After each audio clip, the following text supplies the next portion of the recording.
Okay, we should be here. We should be heard. We should be seen. Get away. Awesome. Hello, hello, hello. Very nice to meet everybody. I am Jemarc Axinto, and I am your story weaver tonight. And she's hella nervous tonight, but that's totally fine. This game is very near and dear to my heart because it is a game that I am in the process of writing for Tabletop for the End of the World, which is my podcast about 4 survivors in a dystopian America who discover D&D. And so we're actors playing characters, playing Dungeons and Dragons. And the fans of the podcast so loved the meta narrative that all take place in this dystopian world that they're like, how do we play here? And I was like, okay, let me write a game, I guess, which I've never done before, which I guess is how you do anything in life that you've never done before. And so it was a really good time. I'm here with incredibly wonderful, lovely, and special guests who are going to introduce themselves, the kind of character they're playing. This game is powered by the Apocalypse. Technically, I think I can say that it's based off Powered by the Apocalypse, but I'm not sponsored by Evil Hat. But Evil Hat, if you're watching, holla at your girl. Let's figure something out. I'd love to. Powered by the Apocalypse is kickstart this, open now. Sean. It's Everyone open? can use it. Yeah. Fab. Thank you. So don't sue me. But hey, if you want to make this a thing, let's do it. And I'm gonna pass it to the glorious Tay, who went all out for her cosplay, and I'm here for it. Listen. Look, the only thing I can do is cyberpunk tech. So that felt like the post-apocalyptic far future vibe here.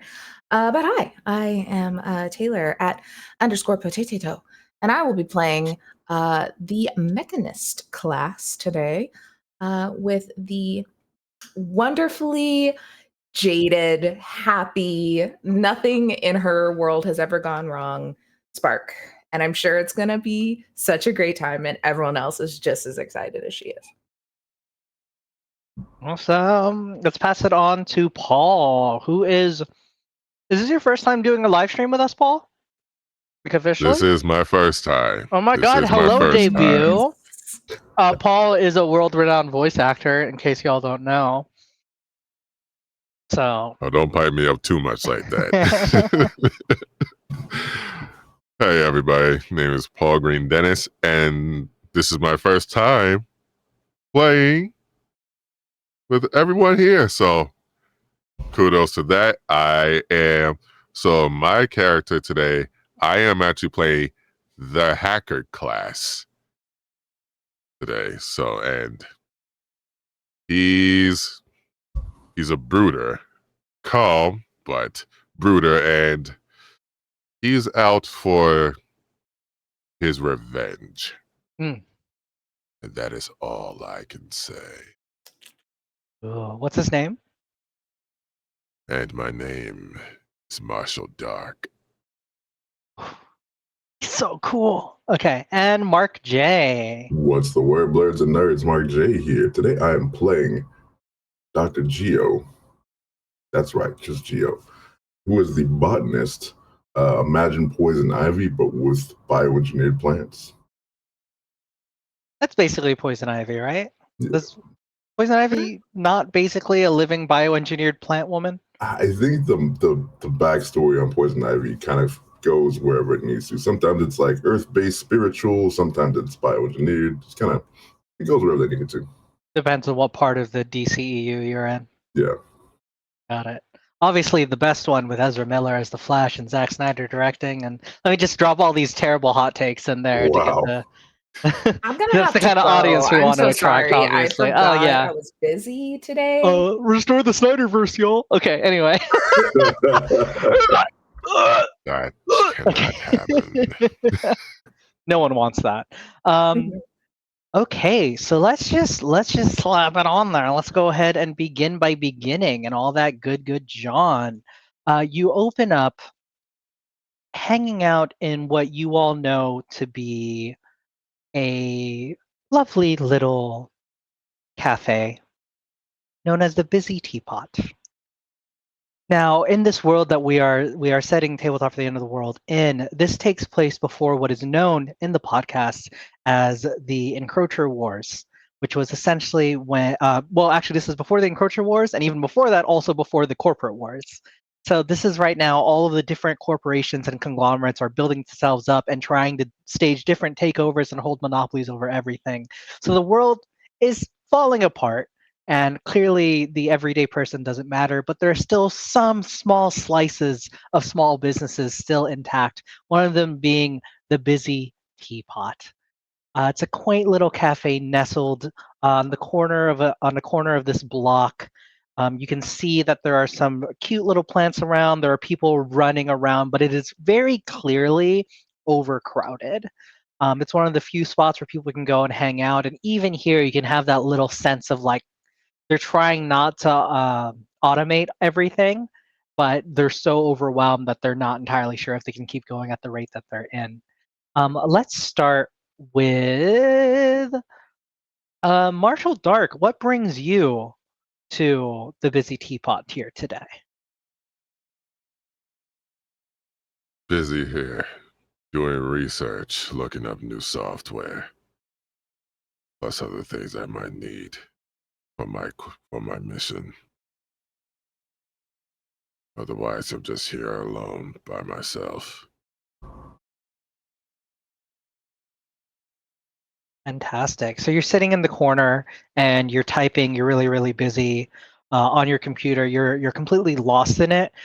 Within the world of Tfue, there's this piece of technology known as true reality, which is essentially a virtual reality space. If you're familiar with The Matrix or Ready Player One, it is a world in which people can plug into and live out their lives. At this point, true reality has been in the mainstream. It's basically replaced the internet for a few years, but there are still ways to connect analog, so you don't necessarily have to virtually plug in here.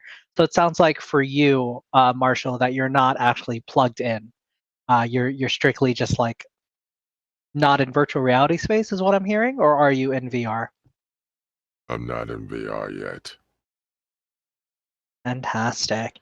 And coming in to the Busy Teapot seems to be this little scrap. Got some lovely welding goggles on, full of piss and vinegar. You kind of get the sense that you very much stand out. So, Spark, what brings you here today? I think that, Spark probably has I don't know if it's a bit of a routine if they would come here frequently, but they do probably hop around this part of town and everything and just, try to see like what's going on, if anyone's got anything they need worked on, those sort of things. But I feel like is very easily distracted. And probably the thought of food is quite literally what made her finally bop into here and was like, oh, that's right. Okay, cool. and make her way in, unaware or probably aware, but unbothered by the fact that she stands out. Sounds like somebody with the luxury to not care about what other people think, which in this world is very much a luxury. Okay, so Spark, you walk up to the cafe counter. The line is pretty long. Do you wait? Yeah, she'll still wait. She has some manners. Yeah, okay, so you're waiting for your turn. A little bit further ahead of you, past the countertop in the back room, appears to be somebody wearing a lab coat, kind of looking at some of the coffee beans in the back room here, some of the plants they have back here, and this is none other than Dr. Gio. And Dr. Gio, you're talking to a young woman that you know by the name of Lucy Khan, who's one of the co-owners of the Busy Teapot, the Khan twins. And she seems a little bit upset as you are investigating and looking at these beans. And she says, yeah, so do you know, is there any way we can increase production? Do you have anything we can do about that? Because it could really use your help. Getting that, because otherwise we're going to run out of beans by the end of the week, and these people, they love their bean water. So if you could help us out, I'd be really grateful. You see Gio pull out like a pad, begin to turn it on, start running calculations. Well, if I run a few calculations on certain bioengineering I can do with the plant seeds, we might be able to have a coffee yield that increases by 20% out by next month. Can the business wait that long, or We're really tight on beans, and that's our whole business model. It's come and get your bean juice, you know? And specifically of the coffee variety, I know that last week you suggested we try like a black bean or a pinto bean, but nobody wants to drink that. That's really gross. So if you could do something about this, maybe like, would it help if we brewed up like lighter roasts? Does that help or anything? Listen, just sit tight. I'll get back to you. Okay, yeah, that would be really, really fantastic. And as you're having this discussion, you suddenly hear a crash in the front room, Shit. and you hear frantic chatting out front as Sparks, you are being reprimanded by Lily's brother Lucas. And he goes, "What are you do? Why would you do that? Are you not paying attention? Do you have any idea how much a simple cup of coffee is worth right now?" I mean, no, how much? And he looks at he's dumbfounded. He says, 500 credits. Do you have 500 credits?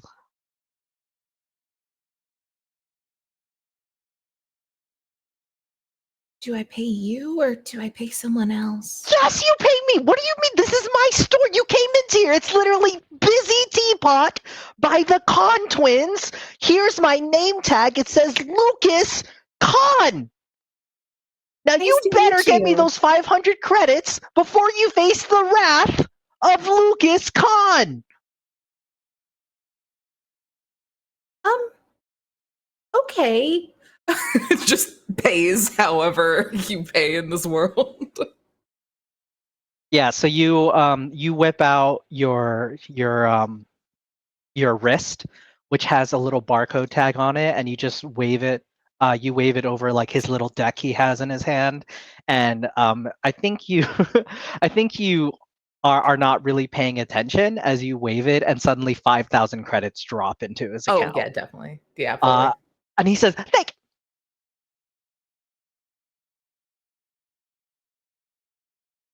You kind of.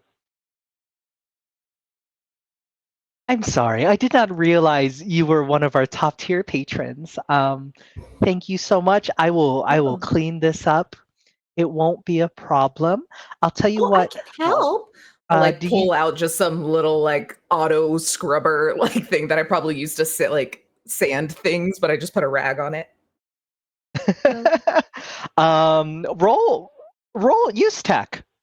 Okay. What you're gonna do is you're gonna roll plus Machina. Machina within this world is basically our substitution for magic. And let me know what you get. You're gonna roll 2d6s. So this is our first roll of the game. That was a solid 2d6s. roll. That was a 6 and a 5 plus 1, baby. 6 and a 5 plus 1, baby. You got a 12. Okay, awesome. So on a 10 plus, because you're not at an advanced level yet, on a 10 plus, the machine works without any challenges, and you're just trying to clean it up. Yeah, basically, just one of those power sanders that has the little belt and it's like the circle sandpaper that you put on it. I have one of those I've just attached a normal rag to, and I'm just like, bzzz, okay. Yeah, so you use it, and now that one spot on the floor is glistening while everything else is kind of dirty and gross. And Lucas is like, "Would you, honored patron, would you mind possibly getting everything? Because Oh, now it looks like I half-assed. Sorry, my apologies. Now it looks like I kind of half-heartedly cleaned. And as you can see, we have a lot of customers. Would you mind at all it getting does look a all little of half-assed. it?" I fully understand. Absolutely, I can help. I also heard a little bit of a conversation about beans. I could make your machines much more efficient. And as you're saying those words, you overhear that as you're coming out, Dr. Gio. And I believe you both know each other. You've met each other in passing, given your direct connection to a big conglomerate, Sparks, and Gio, just you being part of one of one of the biggest corporations for plant. So what is this like in running into each other? Play this out. Oh, hey, Gio, fancy meeting you here as I'm now bent over, like cleaning the floors. Just like scooting along. you're doing a little part-time work here. Oh, I think I'm doing this as a volunteer work. Oh, I actually think I right. paid him to do it. Hey, yeah. Anyway, what brings you out this way? Oh, can I get another coffee, please? I order coffee. Lily goes, I'm sorry, I have to help. And Lucas, fuck, this bitch is loaded. Get her the fuck she wants. Lily's like, I can't just ignore her. You don't understand. She just gave us 5,000 credits, and I already upcharged her 500 for a 5-credit call. Okay, I understand. Yeah, I'll go get that really quick. And so they're like talking amongst each other, hushed tones, definitely in Chinese. Like they're not I'm speaking used English to to each people other at talking all. in hushed tones near me about me, and so I'm just like, Yeah. And they're like, okay, yeah, no, we'll go and get that. So they run out and they're like doing whatever the fuck they got to do, completely ignoring their other customers. And yeah, play out the scene, baby. what are you here for work? Is that what I heard? You have a job? Do you need help with a job? No, I'm pretty gainfully employed, thanks. I just help out with Lily and Lucas every now and again. They need the beans. And as a matter of fact, I've just had a brilliant breakthrough. I begin to like pull up the hollow projector pad that I'm working with, type a few calculations, and oh, that's it. Hit enter, and I've got like a little mini 3D printer, 3D seed printer in the inside of my coat, and it prints out as a single bean. And I look at you and I say, this one bean will be 100 coffee beans in maybe a week and a half. It's brilliant. It's one of the best things that I've ever made. You know, with brand new coffee beans, you would need brand new tech to make the coffee with the coffee beans. And I don't know, maybe since you're, like a super cool inventor, botanist guy, you could put in a good word for your super cool mechanical friend. She's saying this while like attaching other like metal rods on it. So now she's holding her thing like a mop. Oh, no. I've got enough problems in my office as it is. Oh, I mean, not that This you're. isn't involved with your like real work. This is a side gig. Nothing could go wrong. They seem to like me. How many times a week do you say nothing could go wrong? And then things go wrong? Ooh, probably about 90% of the time. Shit. Yeah. It's just I'm putting my name on the line. I know you're a good girl. You're not a bad person. Big puppy dog eyes. I just want to do something kind of normal. Do you know how many weird things I have to make all the time? Like a coffee machine would be so nice. I say this is probably the 10%. Nothing could go wrong with that. That's a lot better than making experimental guns or like What? shoes that have like rockets on them so you go really fast. Those have a lot of room for error. Yeah, maybe a little peaceful invention could be useful to the world. I'll see what I can do for you. I mean, just keep things small, keep it simple. Coffee machines, no guns, no rocket boots that can be used for weapons, right? Yeah. Maybe I can sell these Marshall. mops as I've now like added 3 other pieces onto it, and it's just like one of those little like floor waxers. It's like that size. Fuck yes. Marshall, you hear talk of weapons and rocket boots happening at the other side of this cafe. Somehow you're able to pick up those 2 words past your headphones and past the hustle and bustle and chats. How do you respond to this? Why do I hear about guns, rocket boots? How did that come out along with this conversation with beans? How did I you have a guys lot of get there? skills. I want to be skills. I want to be so clear. Did you get up and talk to them? Because the placement right now, you're in one corner of the cafe. There's hella people, and then there's these two people like in the middle in front of the counter having a conversation about beans and rocket boots. Unless you have something in your playbook that allows you to listen in on conversations, which is potentially possible depending on what you chose in your character creation. Saying this out of character, he gets up to as he overheard the conversation to talk. Ah, awesome. First, I hear a conversation of beans, coffee, and whatnot, as you are a botanist, Geo. Or Dr. Geo, I should say. And you, what exactly do you do, talking of guns and rocket boots? Oh, well, I can do just about anything, really. Well, anything hardware-wise. Looks like you have the other part of that covered. But just kind of whatever comes into my little noggin, I can make it a thing. I see. A mechanic. Mhm. Nice. You know, it's nice that you are a mechanic, but sometimes actually the guts and glue of how this stuff can work very well lies within the software. I'm sure it does. I haven't really ventured that far because I haven't had anyone that knows the software really want to work with. I don't know why. But you're also loud, so I don't know how this could work. Looks to see Right. everyone staring at her again. Like, oh. You actually notice as you look around and everyone's actually not staring like as explicitly. It seems like they're actively trying to avoid eye contact with the three of you. They just kind of get a sense that y'all seem to be trouble of some sort. And as you continue looking around, you actually notice that the cafe has emptied significantly since your arrival, Sparks.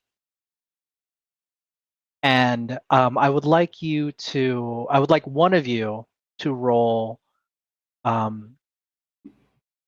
quick thinking, really quick. Or actually, just roll a calm roll, up and down calm, and let me know what you get. You all three can roll Anyone this. or everyone?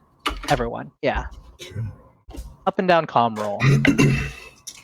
Little stits. Yeah. Oh, wait, no, that's a -6. Surprise. Roll a 6. 6. So 6 for you. 6 for you. 11 for me. 11 for you. Perfect. Okay, so Sparks and Marshall, you're getting into this heated discussion about software versus hardware. Marshall, you're being incredibly judgmental, and Sparks just has no idea what's happening, and it's delightful. But Geo, you notice that as the last couple people leave, there seems to be a couple of men in suits that lock the door and are standing in front of it on the inside. Don't look now. We got some company. And I nod towards the door. I noticed. Turns my head. Don't look, don't look. Oh, look. I'm sorry. I look. And as you're making those moves, suddenly coming through the door with the unconscious body of Lucas Khan tossed over his shoulder is this heavier set man. And he looks like real like fucking torn up and ripped. And he has like a fully shaved, just think like honestly, just like current rock. You know what I mean? Like this guy is too big, you know? And he comes out and he's like towering over all three of you. And suddenly, Marshall, you hear a familiar voice. And he goes, so this is what you've been doing then, ain't it, bud? That's good to know. How you been, Marshy? and out from behind this big buff dude is this kind of wiry framed, sleazy looking fat cat. He's skinny, but he's a fat cat, you know what I mean? That you know to be Raiden, your former coworker.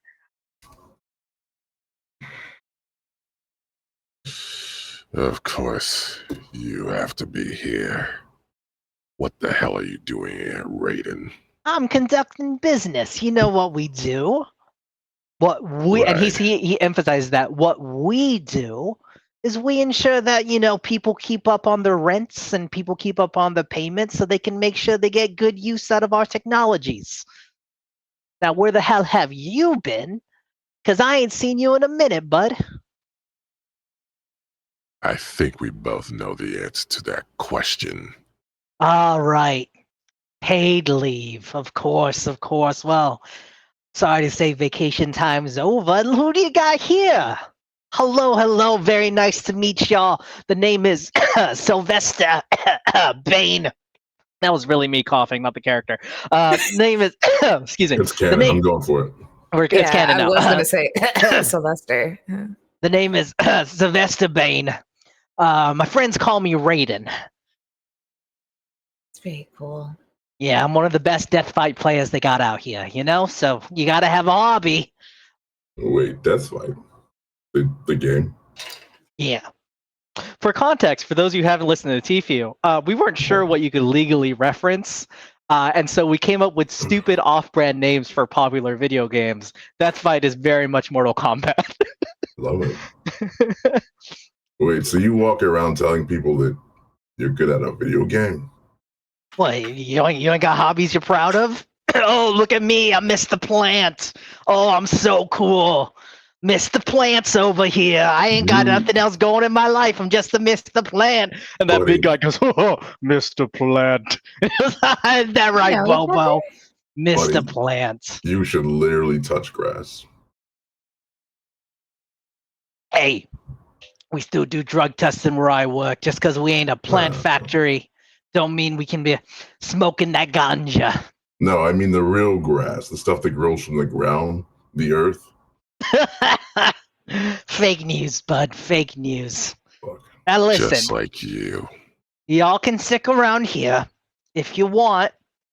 You can get yourself a cup of coffee, get yourself a cup of tea, any of your little Brits here, yeah? But I need to talk to my buddy Marshy here. I Why need a the quick hell do you need clarification. to talk to me? Yeah. Did you say the coffee guy was dead? You don't know. You just know that Lucas is hung over this dude's shoulder right now. I'm just looking at Luca. I just imagine them a lot bigger than me. I don't know how tall she is. I'm gonna say now short, just so she can look up. Yeah, she's like 5 foot nothing. Yeah. This guy's like 6'5". What the hell do you want with me, Raiden? Well, you got some red in your ledger. It's time to pay you up. I got a jobs for you, and you're gonna do whatever it takes to get it done. And you know exactly why you're gonna get the job done.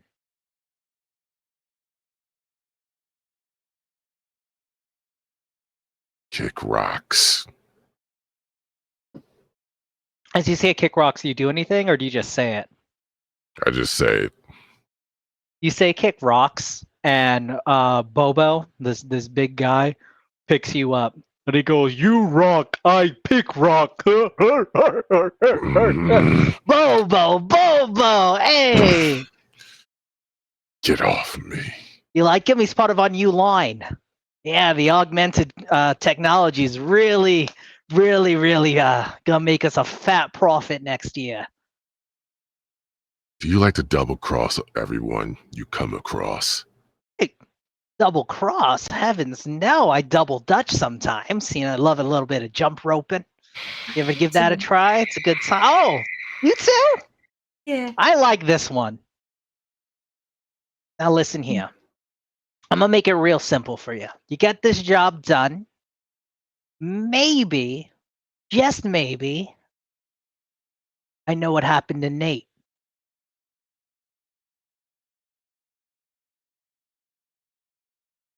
What the hell do you mean? Hey, maybe I mean nothing, maybe I mean something. Well, that's the gig. What did you do to Nate? I didn't say I did anything. But I can... Don't play with me, Raiden. There's nothing to play. Unless you want to play Death Fight. Could be good times. Listen, look, why don't we just like fucking throw the cards out and stop playing poker here? Let's just be real. What are your names? And he's gesturing at Geo and Sparks. Name's Bolt. Dr. Geo to you. Dr. Geo, and what's your name, ma'am? Bolt. Bolt? Yeah. Got it. Cool. So, your buddy here used to be one of the top technical officers of Supreme Housing Co. Yeah, y'all familiar. We own this building. We own a lot you're of the part of- buildings in the city. Okay. Good to know. And you see, he made a mistake. He thought he could get some vested interest in our business and we wouldn't know about it. Well, now it's time for him to make up for what he did. You see, we let him go, but we didn't let him go. And so, I don't know how That's tight you all are with each other, but I'll tell you what. Everyone's got a price. And I'm not about to send little Marshy here, and he very condescendingly pats your head, Marshall. I'm not gonna let little Marshy here go off and do a gig all alone by his lonesome. So we're gonna go ahead and work together, figure some shit out, and maybe you could, struck and do something about it. Oh, I've thought of my price. All right. You see, this bolt kid here knows what's what. Don't jump into things without knowing what exactly it is. What's the price? Oh, I just know my price. I haven't agreed to it yet. What's the price? Oh, you make sure, pointing to Lucas, that he's okay, and probably not rough him up anymore, or anyone in this place. That's my price. That's it. You say that, and he goes, and Bobo goes, okay, and he just drops Lucas. I go to try and catch. I also go to try and dive and catch him out. Both of you roll quick thinking, which is a plus comm. I'm doing for quick thinking. Not bad, 9, because I got to subtract 1. So Drop the dice. Oh, that is another 11. Loving this dice right now. Another 11. Yeah. Cool. So here's what I'm going to do. On a 9, the Weaver's going to give you a worse outcome, a hard choice, or a consequence. Mark J, you rolled an 11. So here's what I'm going to say. You did catch Lucas. Bolt, on the way to catch Lucas, you trip over your little thingy. It's still been going this whole time too. It's been really awkward white noise in the background, Yeah. You trip over your thingy and just land face first into Bobo's incredibly rock hard abs. Impressive. And he says, tickles. I like you.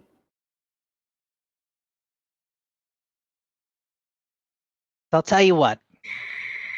There's your fee. Paid it. What about you, Doc? Yeah. Well, you let Lucas go, and now my fee is to never come back here again. Ooh, I don't know if I can fulfill that fee. You see, the issue is we own this building here. So you want us to give up? Well, let's see how good a job you do first. We can make something happen for sure. What you say, Marshy? Give up a building, learn more about your little brother Nate.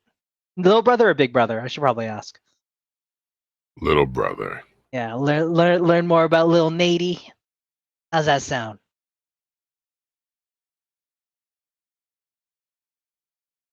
Deal. All right. And he spits in his hand and he goes, deal it is. You can keep that. I'm just stalking with you anyway. We can't be doing that. There's a panini going on out there. All right. Use your hand sannies, my friends. Use your hand sannies. So here's the gig. Which one of y'all are familiar with Greenhouse & Co? Yeah, work there. You work there or you did work there? I still got my employee ID. Wow. At Greenhouse & Co, they have stolen what I would say is IP for our company, and we'd like for you to get it back. Now, I can't tell you what it is, but I can tell you that if you get that IP back for us, you make sure they don't do nothing with it. You know, give a little bit to us, we'll give a little bit to yous. It'll be a real good time. How are we supposed to find it if you don't? Oh, you're going to know what it is. Because I'm going to tell you right now, it's like nothing you ain't ever seen. Well, I've never been there, so I've never seen anything there. So it really doesn't work. You really like logisticals, don't you? It's kind of my whole thing, yeah. All right. Roll to influence someone. Okay. Okay. This is plus heart. Doop doop. I keep doing heart and palm things, and those are negatives, baby. Hey, that's not bad though. That would have been a 9, so that makes it 8. An 8. Okay.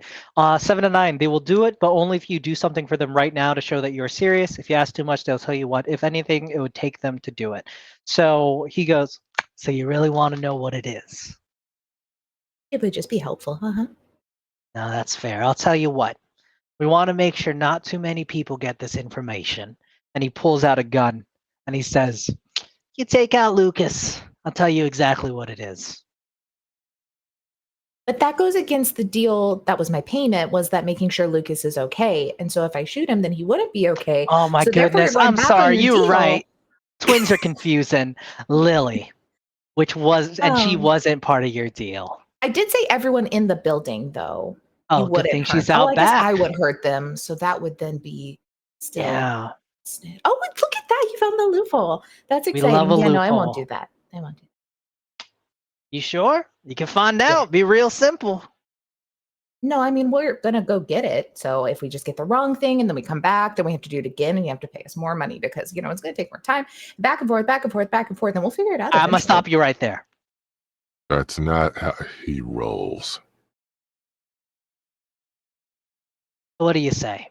Here's what you're going to do. Greenhouse & Co.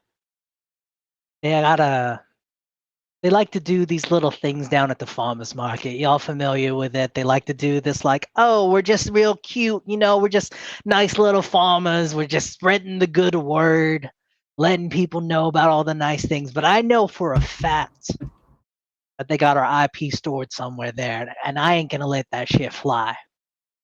So you get down to the farmers market, which I will say means you do got to get past the Free Food Coalition, and those fucking radicals.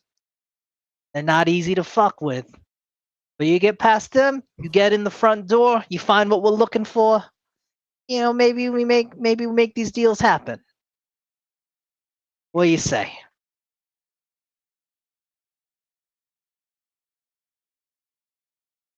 Hold it. There's another catch to it, isn't it? What do you mean? What kind of catch do you want? Do you want to play like baseball? Don't play Want with to play me, a little football? Raiden. Want to play a little ball? I love ball. Raiden. Why would the IP be at the farmer's market? You think I know how they run their business? Those greenhouse and bunch of pricks. I don't fucking know.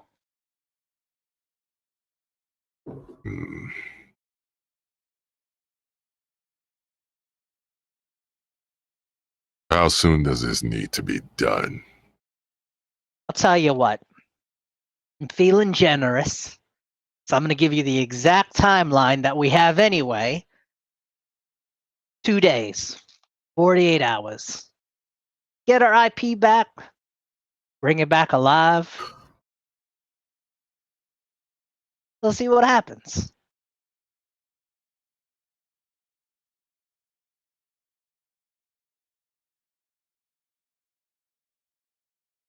Wait. Did you say something about alive? Sorry, I got distracted. I'm heading out. It's been lovely. I'm gonna help myself to this. And he picks up a cup of coffee and he goes, "Oh, we love that Does it good, have good my bean." name on it? Yeah, it 100% does. He's like, "Oh, we love that good, good bean juice." And I'll be seeing you later. And Bobo goes, looks down at Sparks and goes, "My friend." Bye. Bobo heads out. I Bobo like goes, one of them. Bobo goes, "I like her." And Raven goes, "I know, buddy, I know."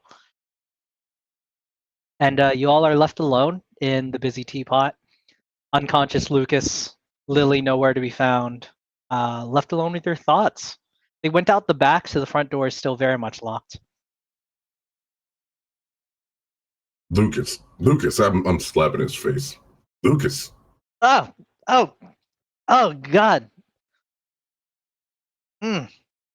Something isn't right Oh, about this. wowee.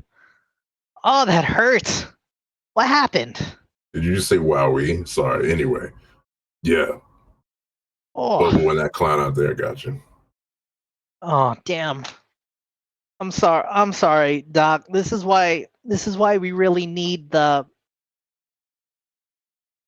I think I have a concussion. This is why we really need the Beans. beans. The Mm. beans to Take your time. sell to make the rent. Yes. Take your And- time. You've probably been concussed. Where's Lily? She said out back, which is concerning.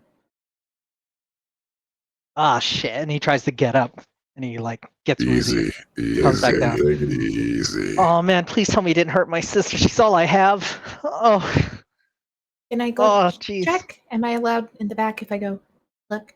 Yeah. You can just make sure she's okay. Oh, wait. Don't fuck with our machines. You already know me so well. We're going to be great business partners soon. And I just go to the back. Yeah. I'll let you know about that later, Lucas. Are you all going back there to find Lily? Yeah, I'm gonna kind of sit Lucas Yeah. down, give him a glass of water, and then head back with Bolt. 48 hours. It's not much time. You all head out to the back to find Lily standing against the wall, like leaning against the wall, and she's shaking and she's smoking a cigarette.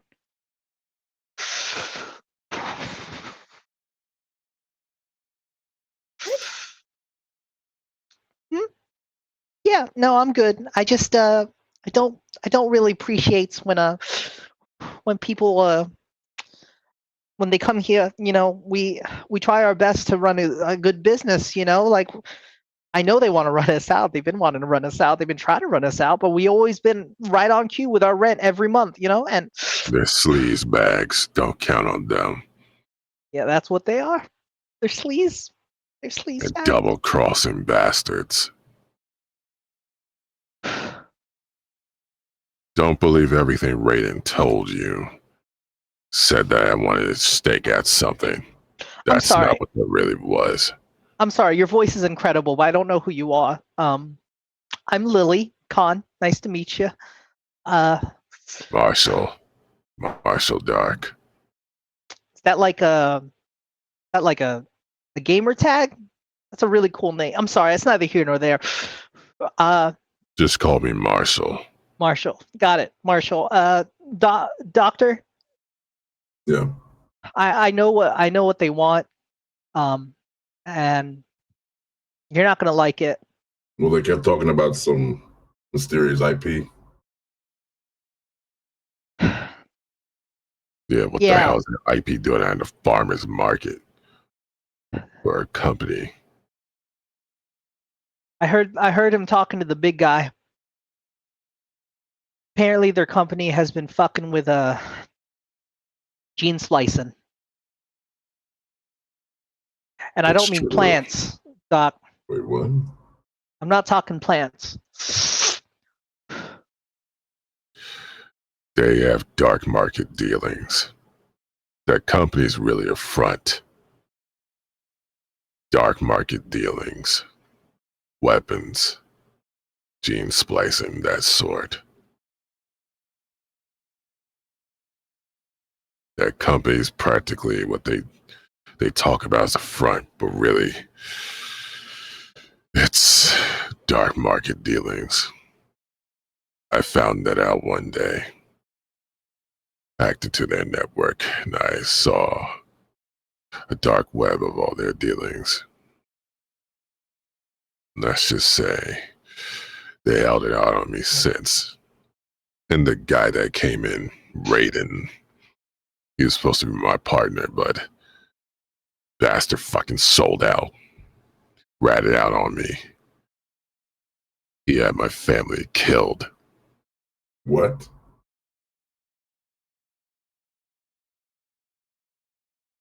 Yeah, I thought you were gamers. This is... It's your brother. I mean, he's alive?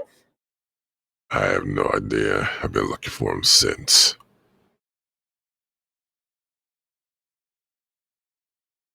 But I do have to accept that deal. As much as I don't want to take Raiden's word.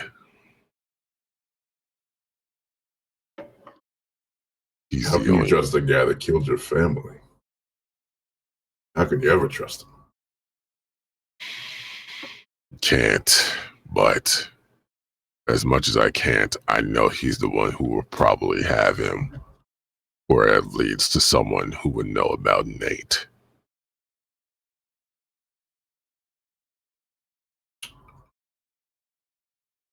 So we take care of this job. Get him while his guard is down. Or you just might find clues once we get this job done. First things first. Yeah.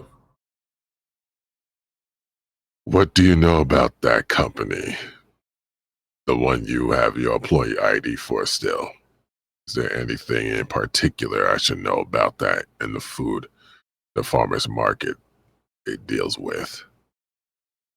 Well, I know they're trash, for one. I know they've stolen every piece of technology I ever invented for them.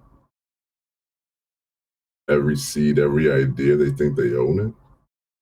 That's mine.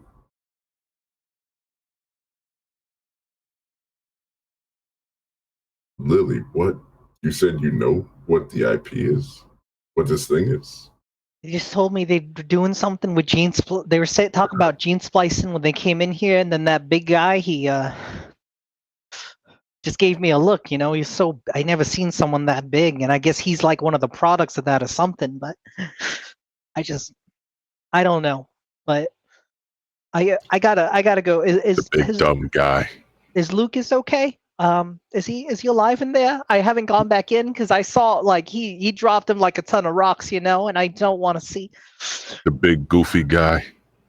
Yeah, the big goof, the big guy. Yeah. Mm-hmm. Something tells me that gene splicing stuff, not only is that big guy Bobo a product of it, he probably controls Bobo. But yeah, about Lucas.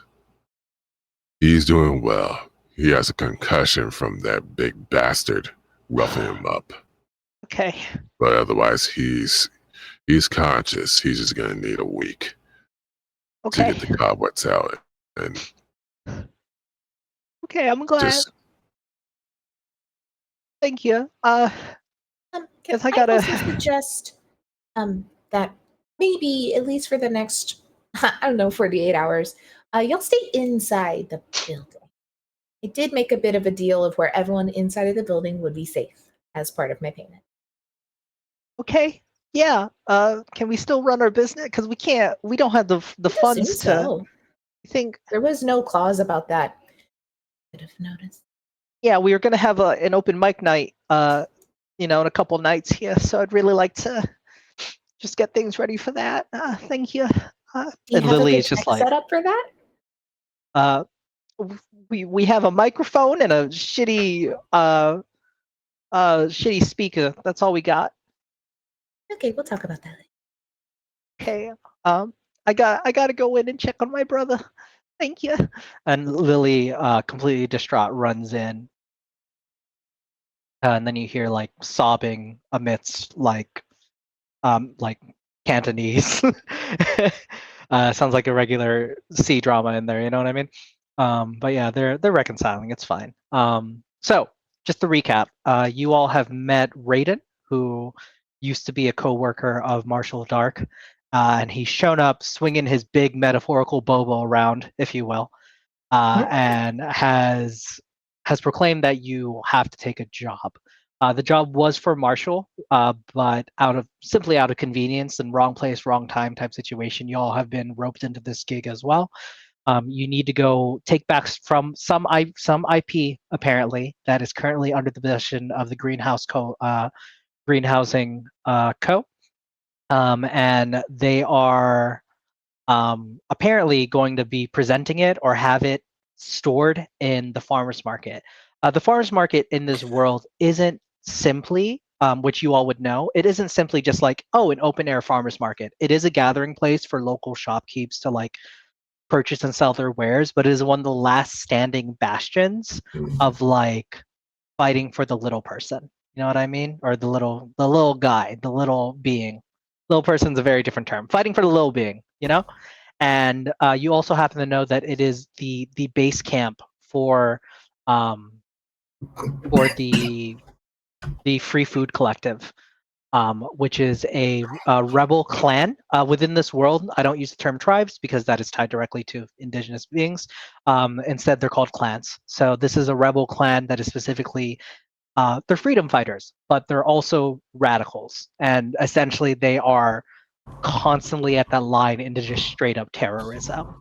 So while they have, they have their values, they have their things, they don't trust people easily, which you all would know as well. So that raises other questions, as you can imagine, of how can this major corporation be storing something at a place that is protected, essentially, and how do you even get in there? So those are the questions to ask. You have your places that I had you list out. Like I said, this is a Powered by the Apocalypse game, and the reason why I love Powered by the Apocalypse games is it really empowers the players to help build out the world. And so you all know your locations you can go to individually, and you can make suggestions right now, and then go there, and we will play out the scenes as they will. So I guess the first thing is, what you gonna do, and then where you gonna go?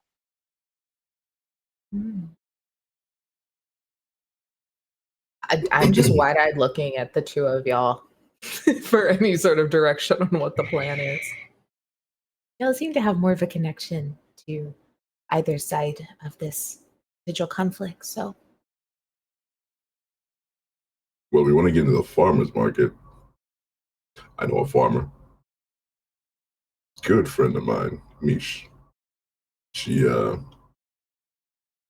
got one of the last plots of land. It's actually farmable in this area. Beautiful place, but also well protected by her.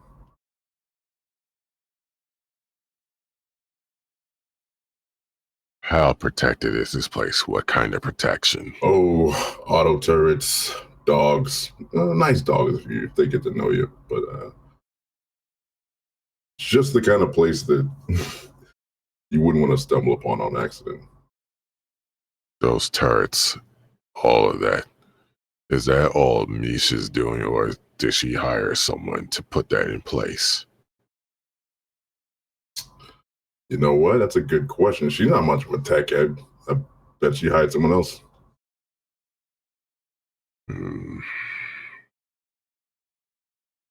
Given that she is a farmer with all of that, It's logical to start there. Plus, I haven't seen her in a while, so forward to it. Is your friend or acquaintance, Mish, is she part of the Free Food Collective by any chance? Or is she just... Part of, hard to say, but if she's not, she knows a lot of people there. It's not something that really came up a lot.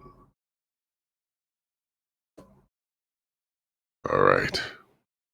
Actually, for all I know, she could be the president of the place. To be perfectly honest. That's rare. That is that is rare. Farmers these days. There's not much land to farm, and the seeds out there now are just shit. They just pump out corn syrup, corn, wheat. It's all shit. The Interstellar theme suddenly starts playing. For real. It's the one rule of this. By the way, when this game is fully out and like Evil Hat funds it, I'm dreaming. You know what I mean? That's the one rule. Like you can do whatever you want with this game when you play, but anytime you mention corn, the Interstellar theme has to play. It just has to be a thing. You know, hit up Hans Zimmer. I can't. That's absolute. I love that. Yeah, she's a bad motherfucker, but listen, nice lady overall. She's a bad mamma jamma. Okay, sorry. Why don't we pay Mish a visit? I got a sneaky suspicion we should be prepared for when we go to this market. We might need to be a little prepared for some combat just in case. So we might need to gear up a bit. Get it, I'll write combat into the game. Damn. Just kidding. You got anything in mind?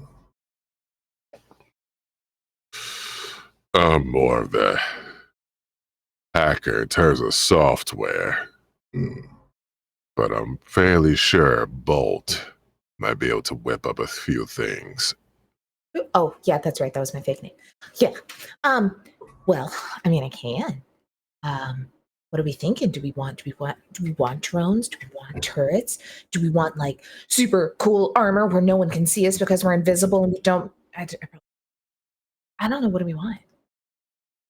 Wait, can you do that? I mean, probably eventually.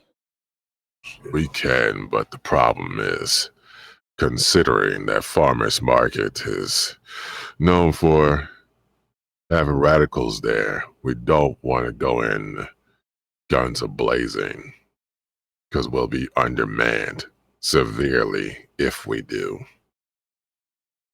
We just need to be discreet. So something we can, so let's just say combat for it. Like we can still go in normally, but be prepared.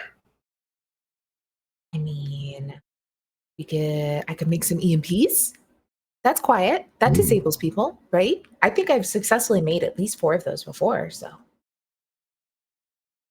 Wait, how many have you made that you were unsuccessful? Just curious. Sorry. Yeah, your silence is speaking for itself right now. That's How okay. about this? Consider this a rare tag team. You can make them, but let's just say I could tinker with software to make them more effective. This is the best day of my life. Okay, yeah, let's do that. Let's do that. That'd be so cool. Because, like, what if you could put, like, a little autosoft on it, and then we could just, like, tell it where to go, and then it does it? Your character is basically Tiny Tina from Borderlands 2, and I'm here for it. Pretty much, yeah. But slightly medicated. Like, you had one therapy session. Yeah. Yeah. Went to therapy once, and, like... Yeah, more like That was Tiny like Tina with the best with the hint of therapist Harley ever. Quinn. Look, that's the only way that like my family has let me just go do shit is if I have like a weekly therapy appointment that they like hold for me to show up and go to. You have court mandated therapy from your family. Yeah. Just for fun, what's your therapist's name? Oh, Could be a game, it but is Dr. Whitney. Is there exactly. another name that they Whitney. Whitney. This is like That's canon now. yeah, it's a Welsh name. I name it like it sounds like you went into the session and there was a half second where you thought it was a fake name. Your doctor's like, "Yes, it's very nice to meet you. My name is Doctor Whitney," and you're like, "You good? Yes, Oh. that is how you pronounce it. I'm German." I thought someone like Awesome. fell asleep on the keyboard when they were typing the name. That's So you nice. have. It sounds like you have an accord. You want to go to Misha's farm. Is that what I'm hearing? Fabulous. So as you all are discussing, like, okay, can you make an EMP? All this stuff is happening. The camera pans up and then star wipes because we love a good star wipe. And it comes back in, and you find yourselves, Geo, on unfamiliar ground, as you are at the bottom of or as you are at the top actually of this very very steep hill going down. You see a farm at the bottom, a farmhouse at the bottom, and then like it's trying. They're trying to have a bit of farmland here. And as of now, you don't see anything between you and that farm.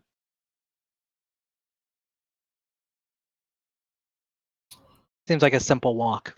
Oh god, this place takes me Ooh. back. Question. I also don't know if like worldwide doesn't make sense. My like safe place, not where I gather. What was the other question? Or just A place somewhere of comfort. Yeah, there we go. Was my A van? workshop, which is my van. Yeah, you totally could have taken your van there. 100%. I do need you for the audience to describe your van. Oh, absolutely. So I think that probably this was something that she actually did have to find herself. I don't think this is going to be anything glitzy and glam because she probably could not actually convince her family to do this.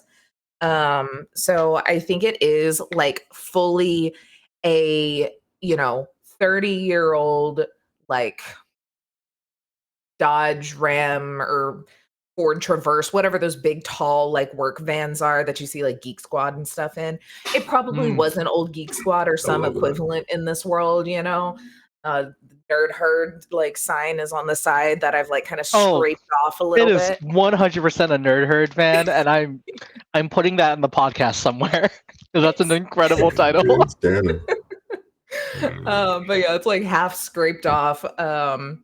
But like very nice wheels. Like it's one of those where the body of it looks a hot mess, but very clearly she's tinkered with it and very clearly tinkered with it with like high-end pieces of equipment, But I think it's probably just like, yeah, black van, peeled, little rust spots everywhere.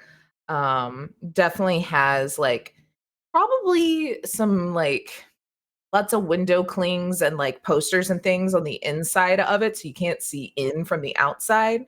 Kind of like how van lifers will make it all in there because that's where I do all my stuff. But then Tinted.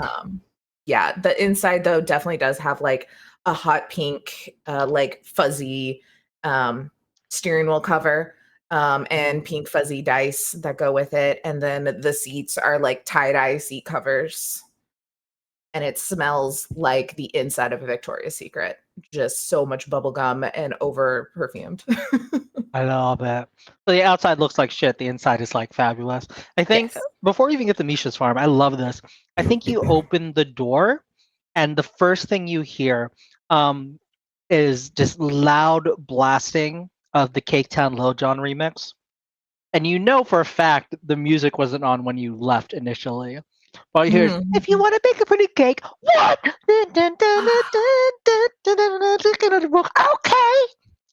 Okay. And just like eye roll. Looking. you look in and you just see this kid who is your height but significantly younger, would say half your age, and he is just fucking like what? Like the cooking brother book.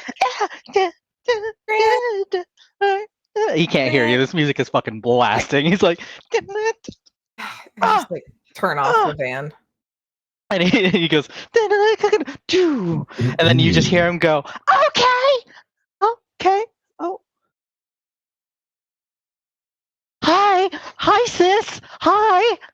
Hello. Well, it's still like she gets into the excitement even though she's annoyed. Like goes in for a hug. What are you doing? I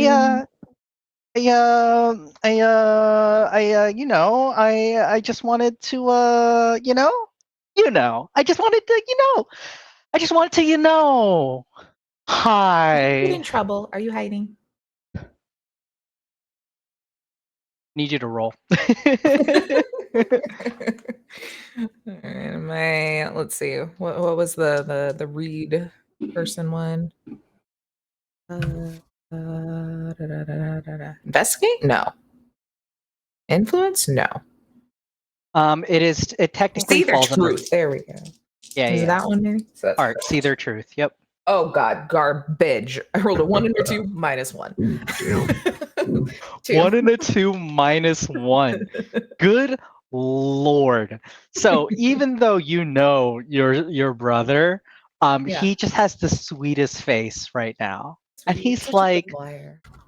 he's just like, I mean, technically in this, and you can tell he's like fucking pulled this shit out of his ass.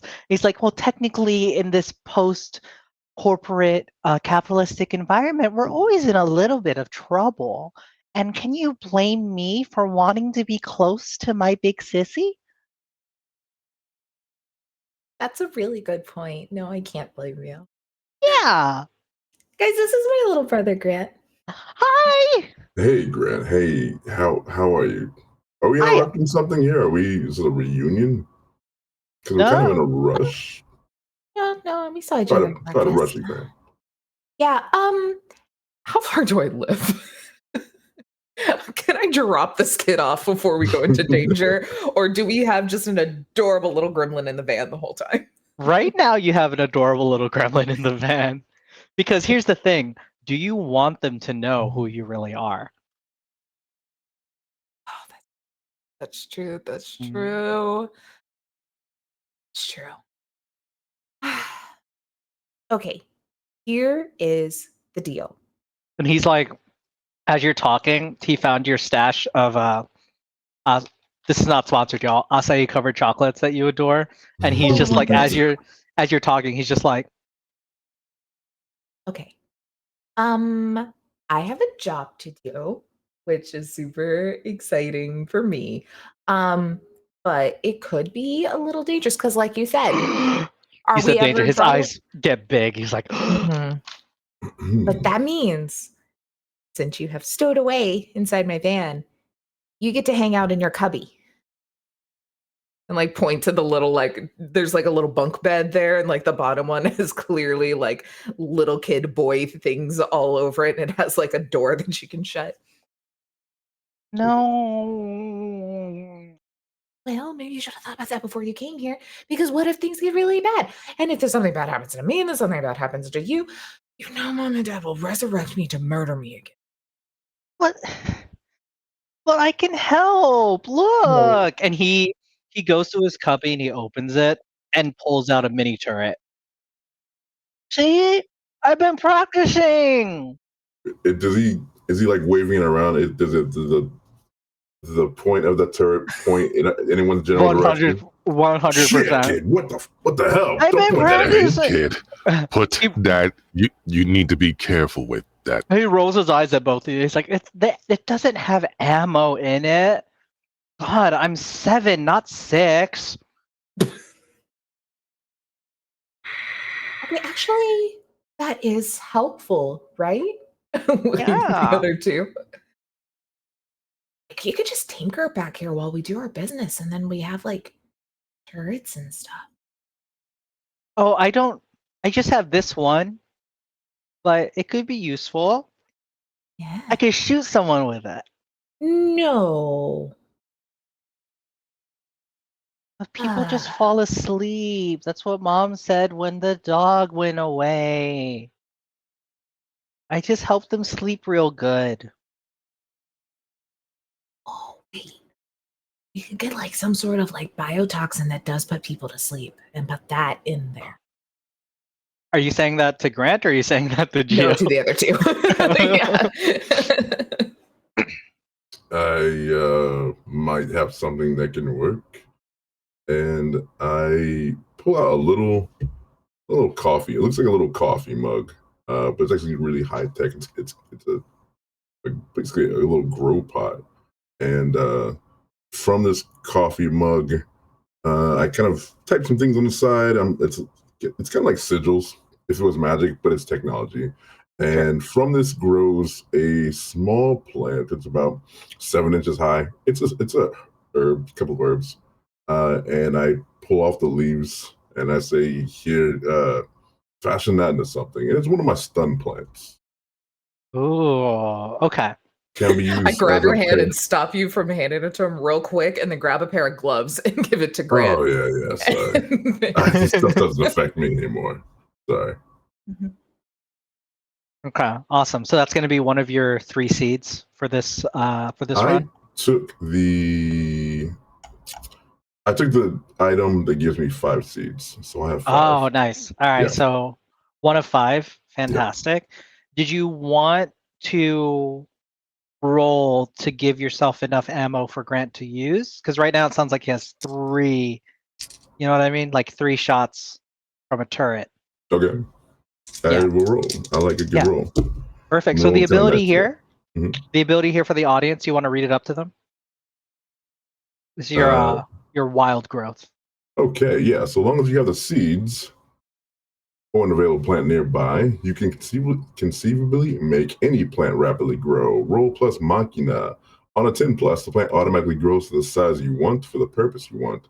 7 to 9, a plant can go either way.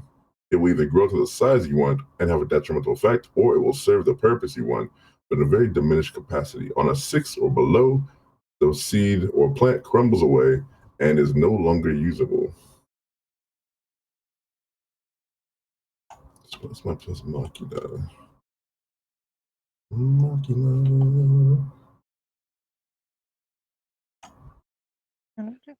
Your machina is +1, no matter which of the stat columns you chose. Oh, great, cool. Then that is a 9 total. 9 total, awesome. So the plant can go either way. It'll either grow to the size you want and have a detrimental effect, or it will serve the purpose you want, but in a very diminished capacity. Which one do you want? I'll let you pick. You're gonna have more ammo, but not as strong, or you could have the same level of strength but not as much ammo. I'll have not as much ammo. I prefer a little sniper action. We don't need to be spraying everywhere. It's dangerous stuff. Yeah, let's mark this down for you. You'll have 5 shots total. Okay. And that's not including the 3 that you gave to Grant. Great. 5 shots of stun. I gotta literally make a note here that says Grant has 3 stun bullets. This seems irresponsible. Yeah, it does. Okay. Will that keep you busy, kid? He says, I could do a lot with this. And Sparks, you recognize that glint in Grant's eye? It's the same glint you get when you like are about to make some new dope shit. I'm just looking at him, so proud. Yeah. Anyway, y'all want to go?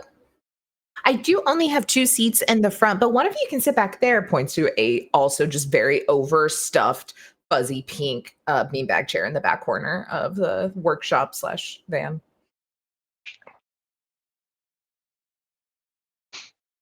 I'll sit back there.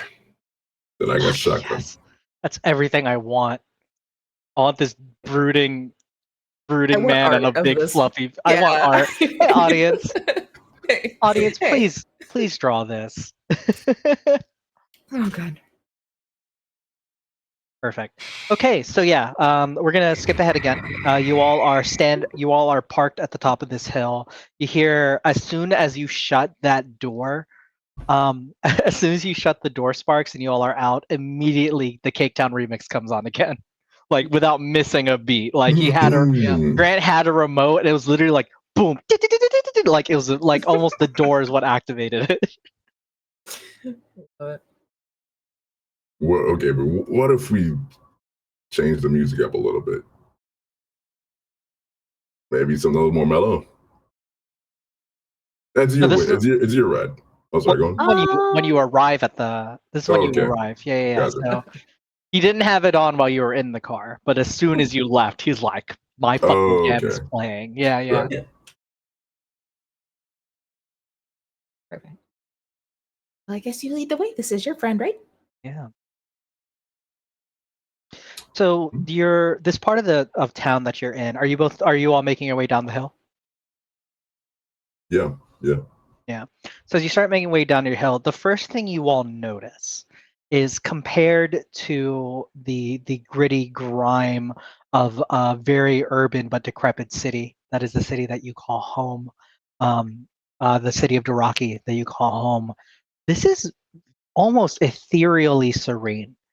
This almost seems like a place that nature has not allowed modernization to touch. And the flowers that are growing here are absolutely stunningly gorgeous.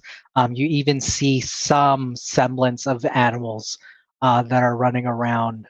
You see, for example, a turtle fox that is making its way through the fields, and you see a bumblebird that is flying around as well.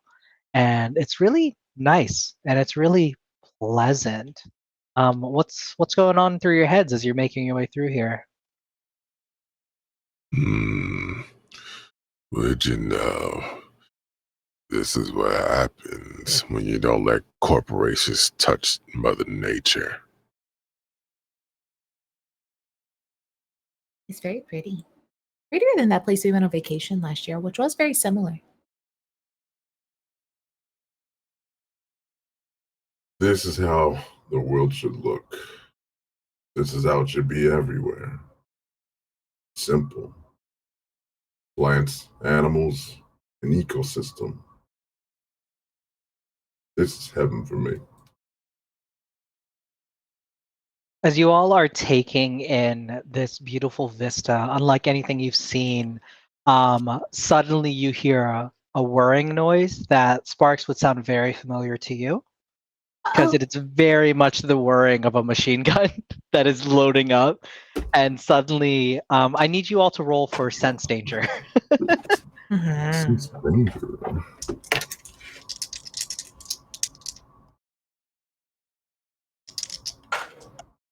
Oh, thank God. I rolled well. That's calm, yeah? Is calm the stat for that? Yes. Okay, perfect. Or clever. Clever. Oh, even Clever. better. 12. That's a 9 for me. 12 for Sparks, a 9 for you. 7. 7. Awesome.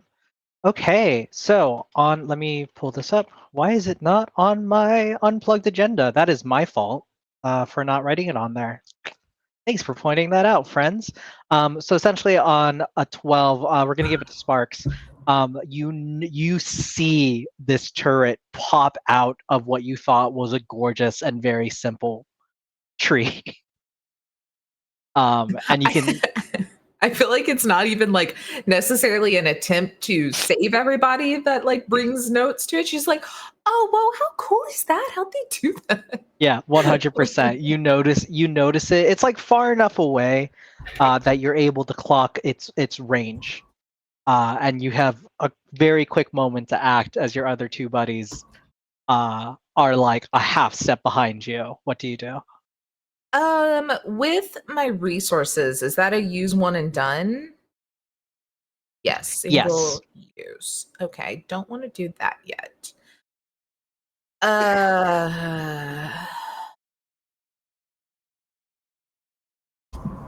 I might have to.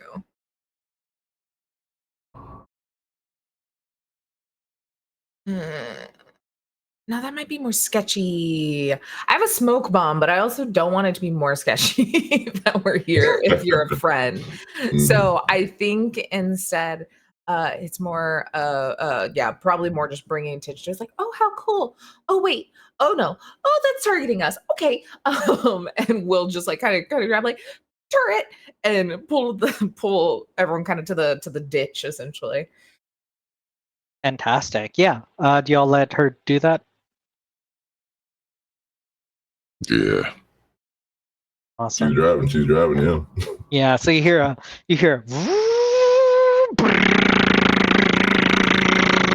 and the bullets are landing like just in front of that ditch, and suddenly you hear a megaphone speaker coming on, like squeaking to life, and it goes, "Now y'all better get on out of here. You know what's good for you. You better not be touching none of my plants." I jump out I pull the door open, jump out. Mish! I'm looking for a camera, which I assume is somewhere. I have no idea. Mish, it's me, Geo. Hey, don't shoot. Deactivate the drones, please. Don't shoot. So you come out, your arms are out here, and the bullets are going like really getting close to you, and then suddenly go.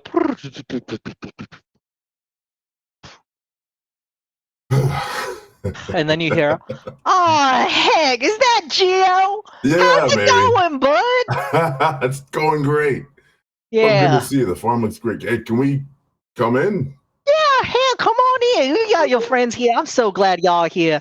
Hey, sorry about that. I was reading a book that said speaking like a Highlander is mighty intimidating, so I thought I'd give that shit a try. How'd it sound? I've been watching that movie Courage, you know? You're the only one who can change your fate, would you? This girl's about to get the man redhead become one. a fucking bear. Yeah, redhead. Yeah. That shit was crazy. Yeah. That was very intimidating. Also, how did you get a turret inside of a tree? Is that tree a real tree? Oh yeah, everything I grow here is homegrown, natural. We need to talk. We talking right now. How's it going? Name's Mish. Nice to meet you. And before you do that, she spits in her hand and slaps your hand with it and goes, "Nice to meet you." I'm Sparks. Sparks? Marshall. Marshall Dark. Hello, you got yourself a chip on your shoulder, don't you? You're not just simply a farmer, are you? Well, I mean, who's simply anything? I'd like to think I'm a multifaceted friend. Now, come on in, Geo. Come here, you son of a gun. And Mish, how big is?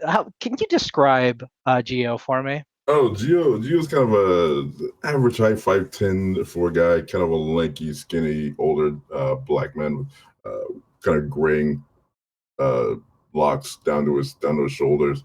And he reaches down into the earth, the real earth, and gets his hands dirty. Oh, rubs dirt all over his hands, and he spits in them. And him and Misha have like a kind of a handshake they developed over time that ends in a big hug. 100%. And Mish is a big, strong woman. Oh yeah, like she's full on buff mama. Like what's her name from Overwatch? Zarya? Yeah, she's like Zarya. Beautiful black woman. She picks your ass off. She goes, "Come here, you." She goes, "Come here, you scrawny bitch." Oh, what have I been telling you? Y'all ain't been feeding him enough. What is this? These your friends? This your girl? What's going on here? Oh no, This your guy? I don't want to make assumptions. Sparks and Marshall, they're good people. They're with me. We're on here on a kind of a mission, so to speak. But a mission. Listen, I know that fridge is full. Can we stop by and have a bite real quick? Oh my God, come on in, help yourself. You know what they say about Southern hospitality. I know we ain't in the South, but I take the South with me wherever I go. Oh, I know that. Minus the racisms, you know. We don't take that with us. That's good to know. Listen, that last bit. Spark, Marshall, this is real cooking. real vegetables, real meat, that real shit, not that synth shit we get back home, not made in a factory for some protein farm. You just gotta have a plate of this stuff. Come on, let's go. All right. Could I get a doggy bag to go for my brother? Oh, forgot about that kid. Jeez. Mish looks at Geo and goes, "Her brother a dog? Is she being metaphorically?" I think he's like a gremlin. Oh, It's pretty accurate. oh. Well, yeah, I can give you. I mean, he can come in here if you want. I mean, you know, the more the merrier. Is he cool? Is he cool? Is he a cop? No, not yet, and I would hope not ever. I'm just saying, we don't fuck with that around here. No, that. I want none of them enforcers. That's all I'm saying. All right, yeah, come on. So I'll tell you what. I'll whip up something nice for him. You know, in fact, I got a honey baked ham just finished. Y'all want some of that? This is genuine honey baked ham. You ain't never had that, had you? Yeah, don't ever respond to that shit, dude. Yeah. Yeah, she's like biting her tongue and be like, I have that every Christmas. You know what? Might as well eat some She's just like, I'm so before we excited to go try on a something mission. Yeah. So y'all come into Misha's, and the first thing you notice is this bitch is decked out motherfucking cottagecore. This is the cute, like, think of like your favorite Ghibli movie, and this is that fucking jam. This shit is cute as fuck. It looks real nice. You notice some of these plants are like fucking alive, not just alive, like, oh, it's a beautiful plant, but like there's one that is clearly like a Venus flytrap, but with a personality. Oh wow, like that alive. Yeah. Okay. She picks off like a tiny bit of the honey baked ham and tosses it into its mouth, and it goes, and like it grins like an Audrey too, but like nicer. So, Mish, that plant. Howdy.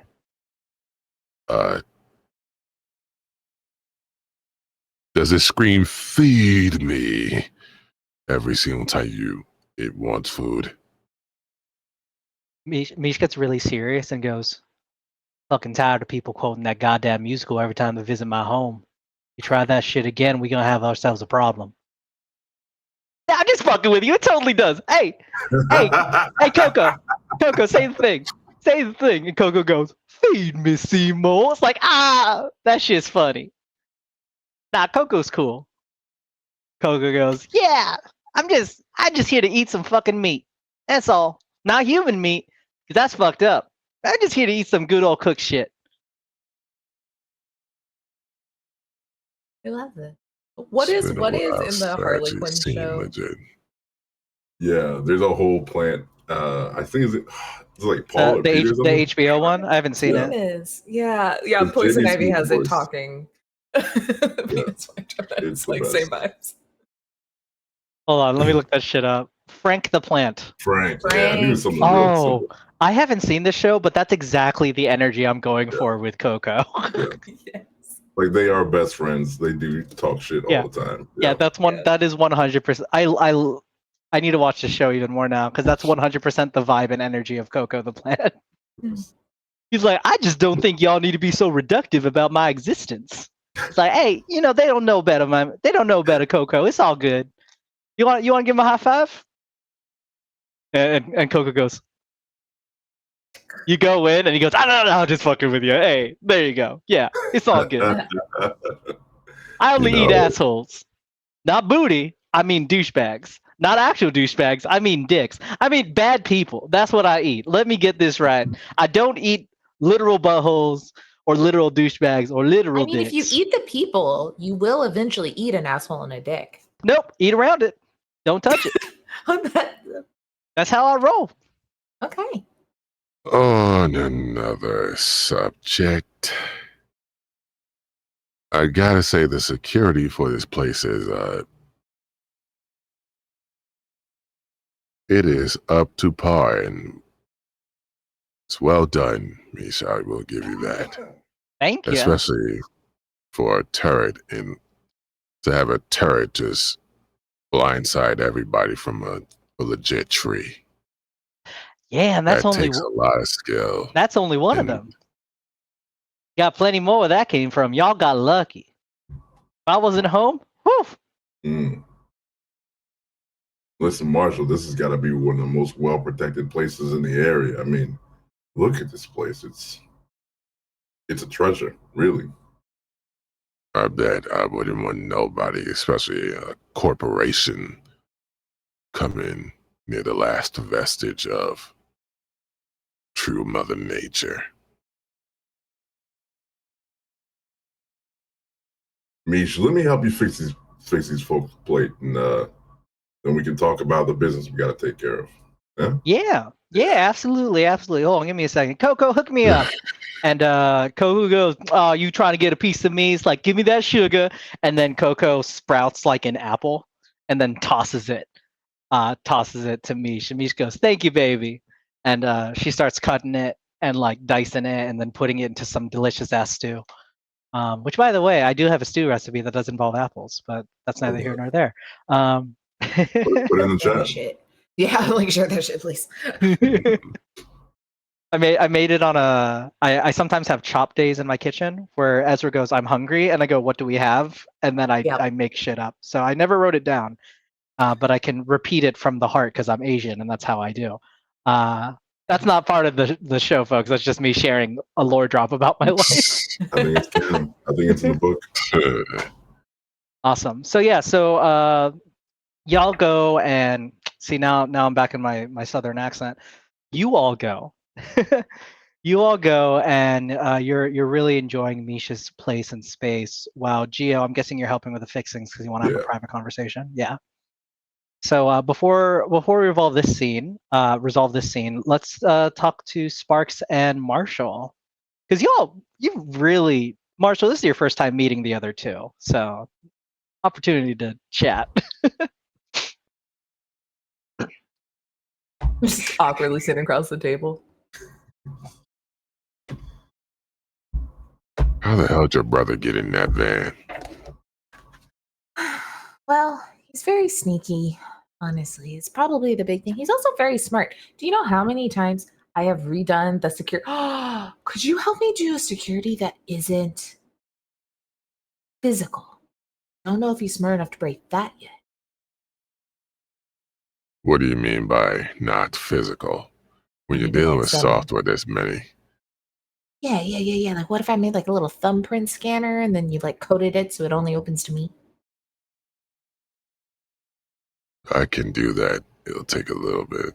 It'll take a little time, but yeah, I can do that. I mean, no rush. I'm just gonna really, what is or what are the odds that we're gonna survive this? They seemed like no good dudes. If I had to place a bet,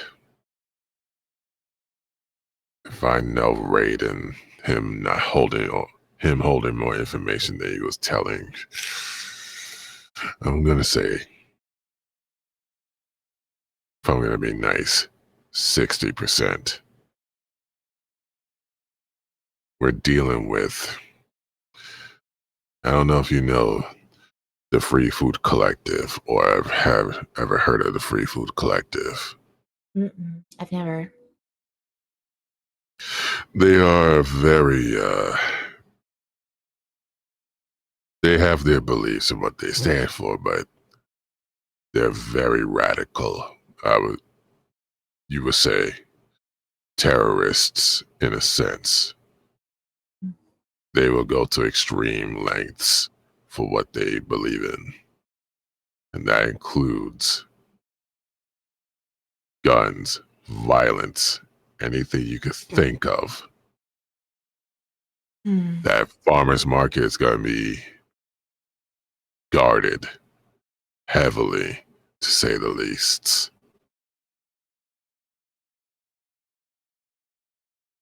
Just thinking to like, I don't know, get my my bag of tools together. Are we thinking this is more of maybe I bring like I said, some EMPs, some flash grenades, smoke bombs. We just try to make a distraction, get in, get out. Or is this maybe I bring something with a little bit more firepower? I would say keep the firepower at standby. We're gonna aim for more EMPs. We want to be discreet. We don't want to go in and have to start the fireworks because we won't survive the fireworks. That's probably very true in my sense. I only really know how to use this. Holds up a slingshot. But I've made lots of guns and turrets. I understand how they work.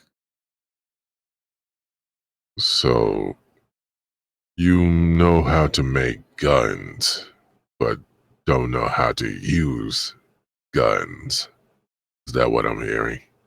Well, I know like on paper how to do it. I have a pistol. I just never really shot it. So I don't know how good of an aim I am.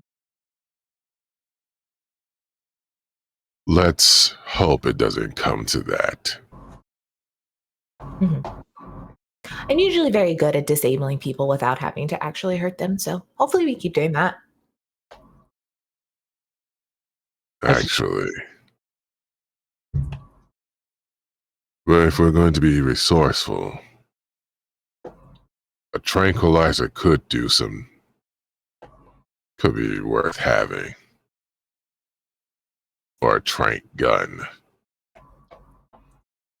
I could probably work on one a little bit. It seems like she has lots of plants and maybe some extra like supplies from things that have broken down or something. As you're referencing Mish, the camera pans over because this is a single shot movie now.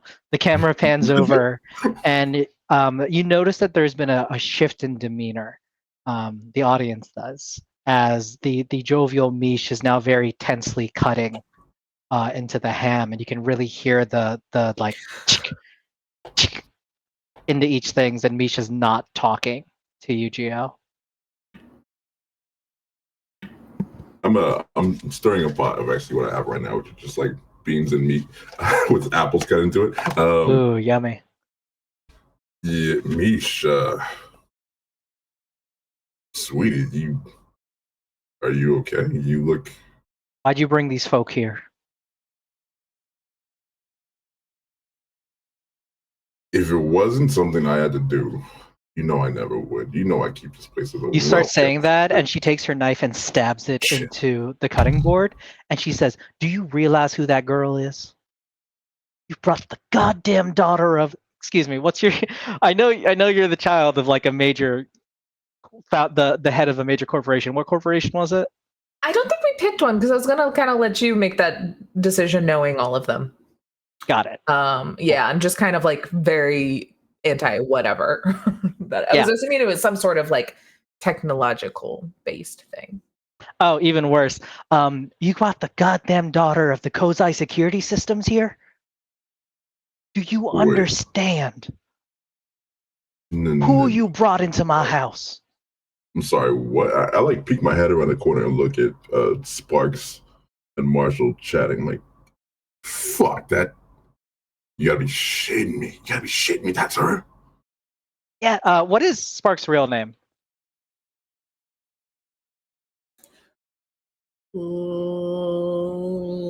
Lynn, not a lot of L's. Not like Whitney. Welsh pronunciation. I just have to start with some sort of consonant or syllable, and then we go. And so this one was an L. Got you. Hold on. I'm making a bold choice for your character, and I hope you forgive me for this. You brought fucking Lynn Suzuki into my goddamn house. The fuck? The fuck? How could Listen, I had get messed up with her? I had no idea. We're just at the wrong place at the wrong time. Yo, you think you're in the goddamn wrong place at the wrong time, don't you? You brought that asshole in here too. Do you have any idea who he is? Yeah, that's Marshall Dark. He's a death combat player, right? Marshall Dark was the one who brought the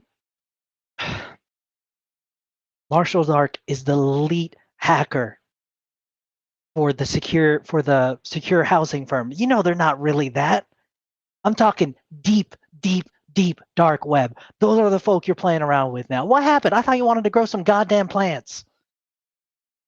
Now I got a fucking dark web asshole on one end. I got the daughter of Kozai Security Systems on the other hand. You're bringing a rain of hell down on my house. Okay. Relax. This is something we can handle. They're on our side. Trust me. You know I wouldn't bring any bullshit to you. Okay, I didn't know who they were. I didn't know. How you didn't do a bit of research? When did you meet these folk? Like early this afternoon. God damn it! Gio! We were put in a fucking bind, okay? And here we are now. We're looking for help. Just please tell me when she said little brother, she was being metaphorical and she was talking about a goddamn dog, and you don't have the fucking 7-year-old child of the Suzuki family on my property right now. Just tell me that. Tell me you don't have the 7-year-old child, Grant Suzuki, on this property, right? Why aren't you making eye contact with me? Hey, this stew's coming out real nice, huh? Gio. What'd you put that? Son of a. That real pie? I just couldn't help but notice the commotion. In the other, hold on, before you do that, in the other room, all you hear is "son of a bitch," and then you cut in, and Mish goes, "Oh, I just cut myself, darling. Don't worry about it. You don't worry your pretty little head." Ain't that right, Gio? And I took a look at Marshall, and I'm like, now for the first time, really sizing him up, and I'm just like, yeah, just I reach in the drawer. I know this kitchen pretty well. I reach in the door and throw them a deck of cards. I know you're used to online games. This is, you know what to do with these. You'll figure it out. You guys can have some fun. Oh, I'm great at poker. Yeah, under her breath, you hear, "Yeah, I bet you damn are." Lying little harlot. I do like lean over to Marshall, like just across the table. I'm like, you'll get used to it. That happens a lot when I'm around. I think people just like to talk. Mm-hmm. Yeah. You know how to play. Mm-hmm. Right. Here you go. She's cutting. She goes, I had to make a lot of deals in order to keep my little slice of heaven here safe. So you need to tell me right now what you're doing here, Gio, and why. I thought we had an agreement that you would only come here for casual, and as she's like emphasizing every word with a cut. You only come here for casual fucking strucken visits. You know I wouldn't be here if I didn't have to be here. We need an inn at the farmer's market.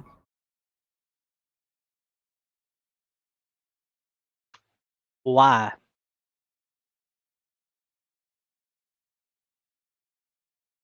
Honestly, might be better if you don't know. Why you're trying to get some homemade bread? Home churned goat butter? What are you looking for? Yeah, I'm hearing the heirloom tomatoes are coming in real nice this time of year. But, all right, fuck it. Mish, you know I love you. We're trying to recover something from the farm, from the greenhouse co. They're hiding something out there. Yeah. I know. I see the look on your fucking face. I know this might bring some trouble on you. We just got to do this one thing. You help us out. I'll do everything I can not to bring the heat on this place. And on everything that I am, I don't want any trouble for this place. This place is everything to me. Everything to you. You know exactly why I have a goddamn turret in a tree. You know exactly why Coco exists. Greenhouse Co gives me my funding. Are you really about to take something from them?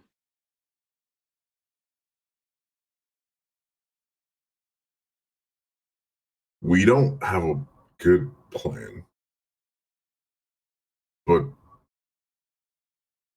we'll figure it out as we go. Fuck. I don't know. This is all happening really fast. Misha, I'm sorry.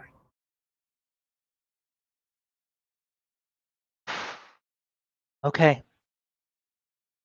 Okay. You know you're like kin to me. So if you swear that they can't trace this back to me, whatever you need. I need you to swear. I need you to swear in your goddamn life. I need you to swear on that new plant you've been working on. That this will not come back to me. I swear on those roses. Named after my mother, Gloria. All right. All right. All right. All right. All right. All right. All right. Let's go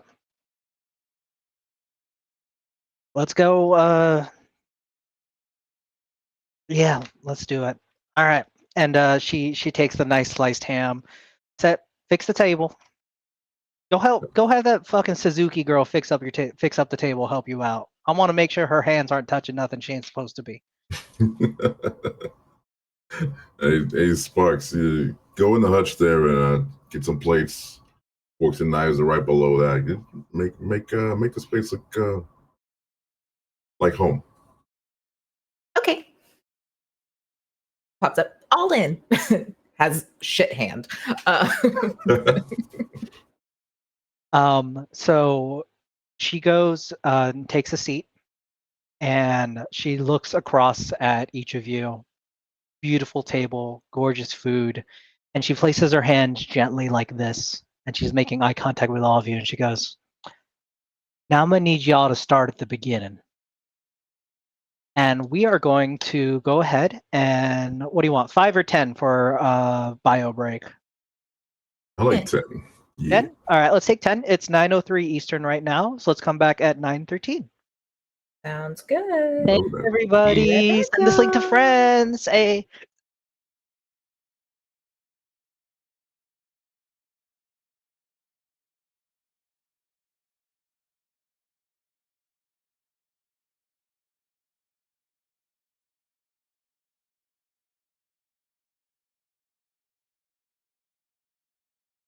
One. Welcome back. Welcome back. Hope you all had a really lovely break. I know we did. She had to poo. I say that because I'm classy. So we cut back in media res as Mish is picking at her teeth with a toothpick. The food on the table has all been very heartily consumed, save a paper bag full of what is presumably food for Grant. Presumably food for Grant. And Coco is also using one of his leaves to like floss his spiky teeth as well, because he had a good meal.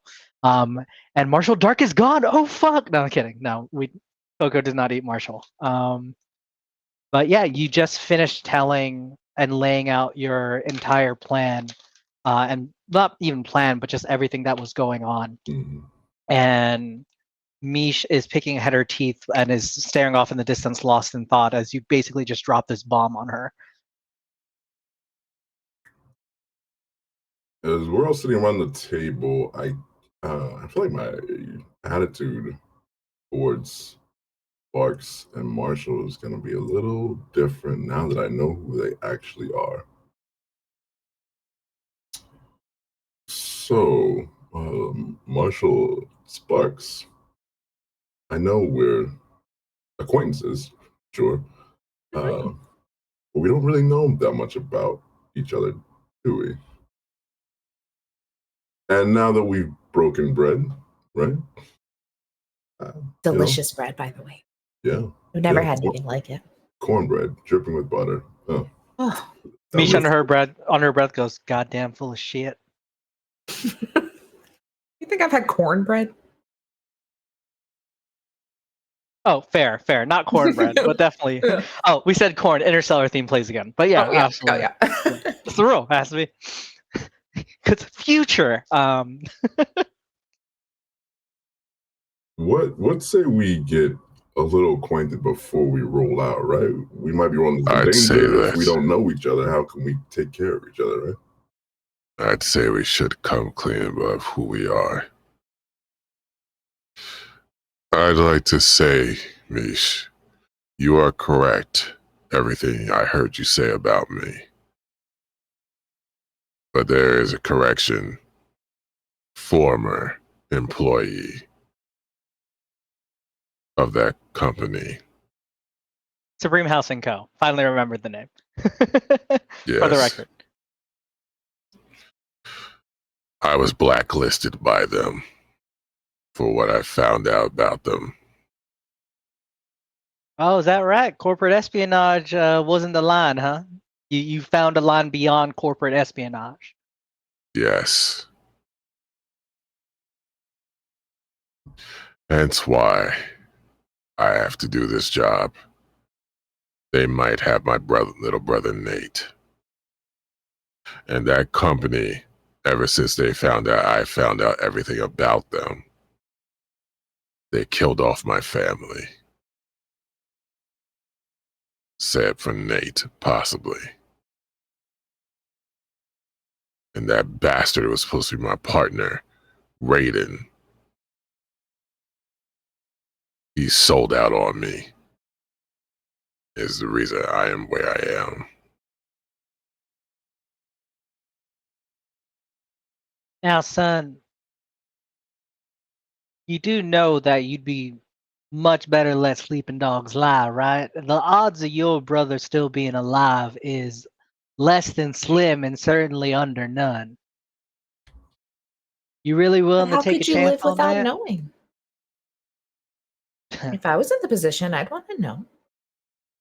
Miss Suzuki, I've had to live without knowing a lot of things to survive in this world. And what's your story? Oh, it seems like you know it.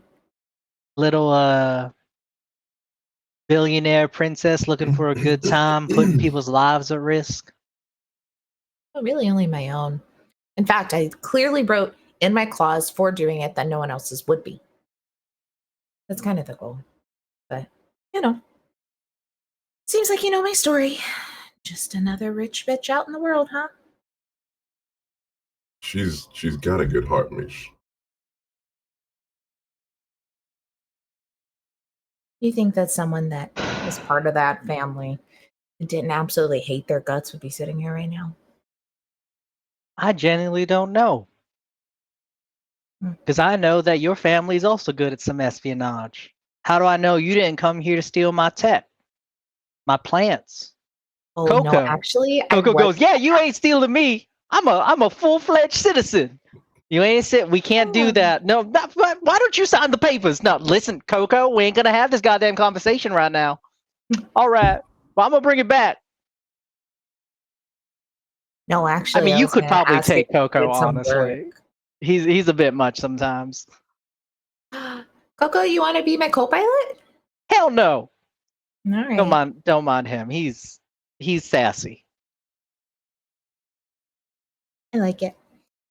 But no, my goal actually at the end of this dinner and conversation was to see if you needed help keeping any of this stuff running. I know that it's a lot of work. I would assume it wasn't something you did on your own. No, it ain't. And the company that y'all are going after is part of why I have the funding to do this. Yeah, I struck a deal with them. I wouldn't be doing nothing direct with them. So long as they let me have my piece, I'd throw them a bone now and again. They understand if I'm hesitant to help y'all out. Conflict of interest, understandable. What is it that they do necessarily to keep you running?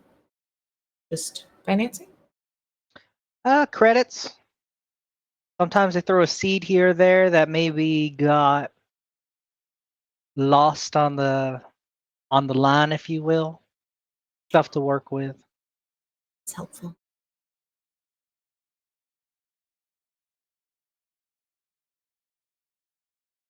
I'll tell you what. Mish, Yeah. how familiar are you with Greenhouse's software dealings?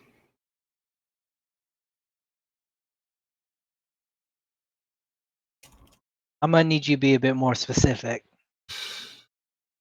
If I need, let's just say, to get an IP, how familiar are you with that company's dealing with IPs? Well, considering a lot of it comes from me, quite a bit. Why are you asking? What are you looking for?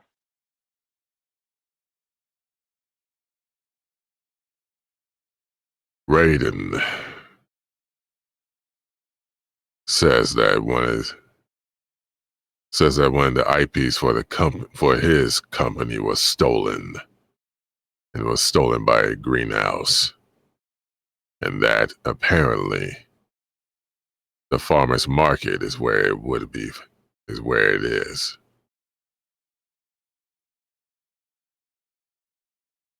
So it's not our IP. They took something from someone else, is what you're saying? From someone else, yes.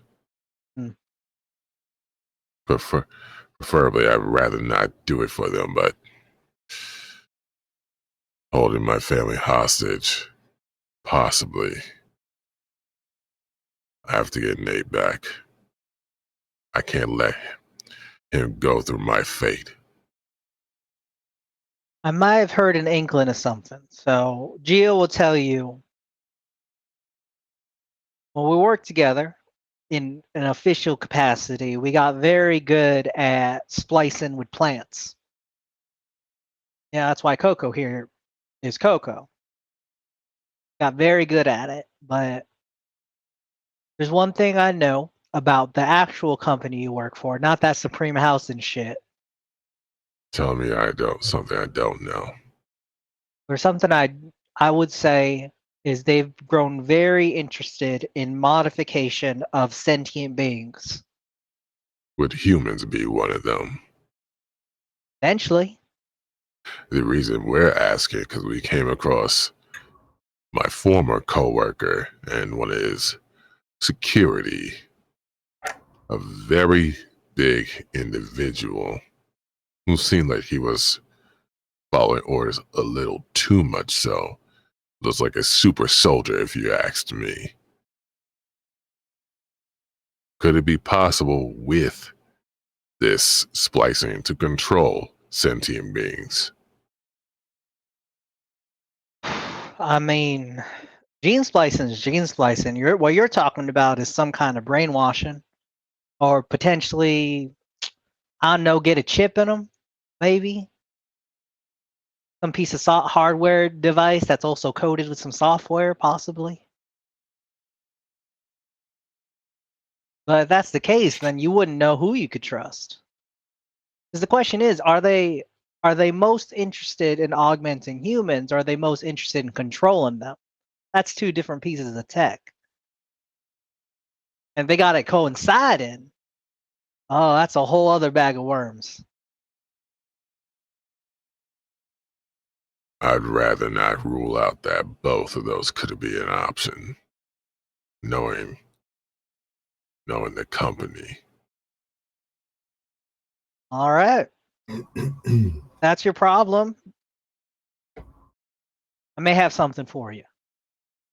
And Mish stands up and steps into like a back room. And the entryway to the room is just like, you can tell, like, you're getting a really good look at her hut. It's actually like a tree. It's not like it's separate pieces of wood. It's like an entire tree that was very specifically grown into the shape of a house that she has modified on the inside. So she opens up, goes in, and comes back out with a seed. Um, Real and quick, yeah. Can we pause? Can y'all confirm for me that the stream is still going? Because everywhere that I can see a Twitch, it's frozen. I don't know if it's my internet or the stream. It looks like it's good to me. It's still good to Okay, me. cool. So Looks it's just you're my good. internet. Yeah, literally, Just- like the just your the Wi-Fi. mod view and then my like one where I was doing chat were both frozen, and I was like, uh oh.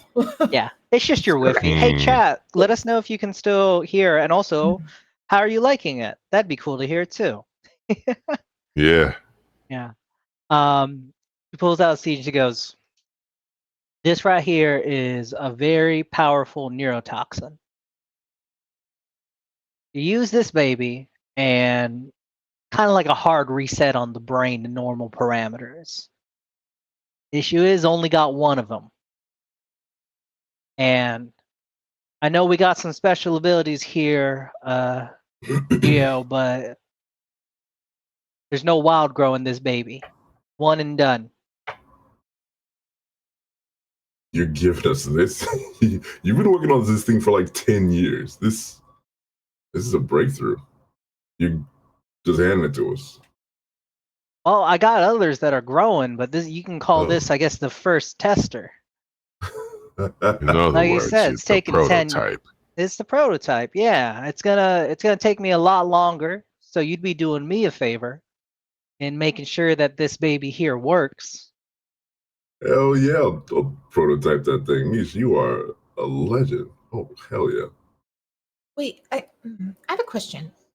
I guess just to get my head wrapped around everything. Lots of steps. So that can like stop someone from being brainwashed? Yeah, essentially. Give them their free will back. Only got one. And it's never been tested so far. It has been. And she slowly like looks at Coco. I wouldn't say on a human, but certainly has been tested. Noted. Um, Noted. Marshall, I don't. There's been a lot. I don't know if I've been tracking it, but I don't think anyone has mentioned the possible elephant in the room. And I think it's important to do that. What if your brother is the IP? Or is a part of this genetic splicing? Mind controlling. One, I guess we wouldn't, I would assume, want to give that back. But also, are you open to using something like this on them? I will say it's like a 50-50 shot. Either gonna hard reset the brain or hard reset the brain, if you catch my meaning. We'll cross that bridge when we get there. I have to do this. I mean, I'll follow your lead, but Honestly, though, what if it's your brother? That's scary shit, man.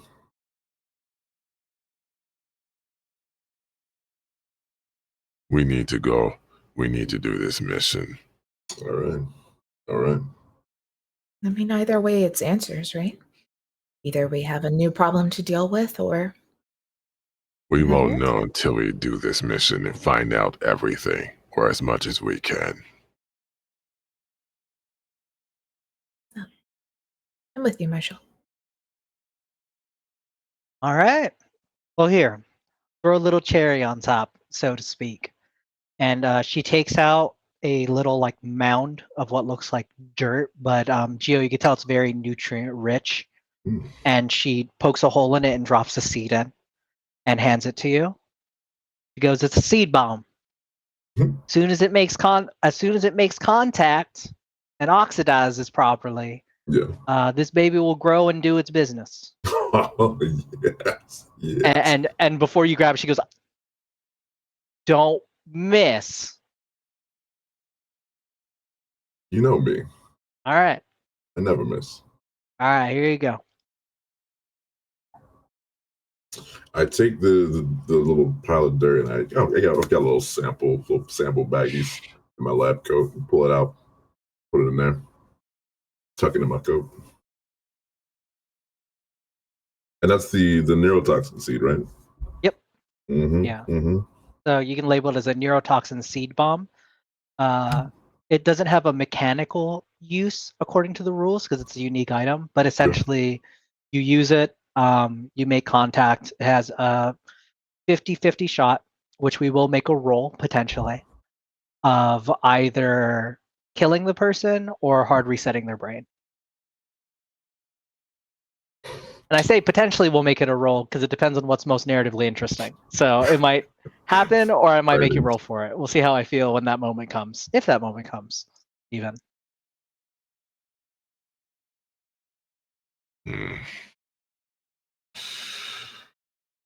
All right.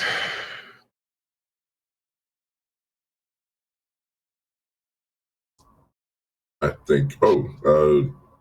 Lad, before we do go, do you know anyone at the free food collection?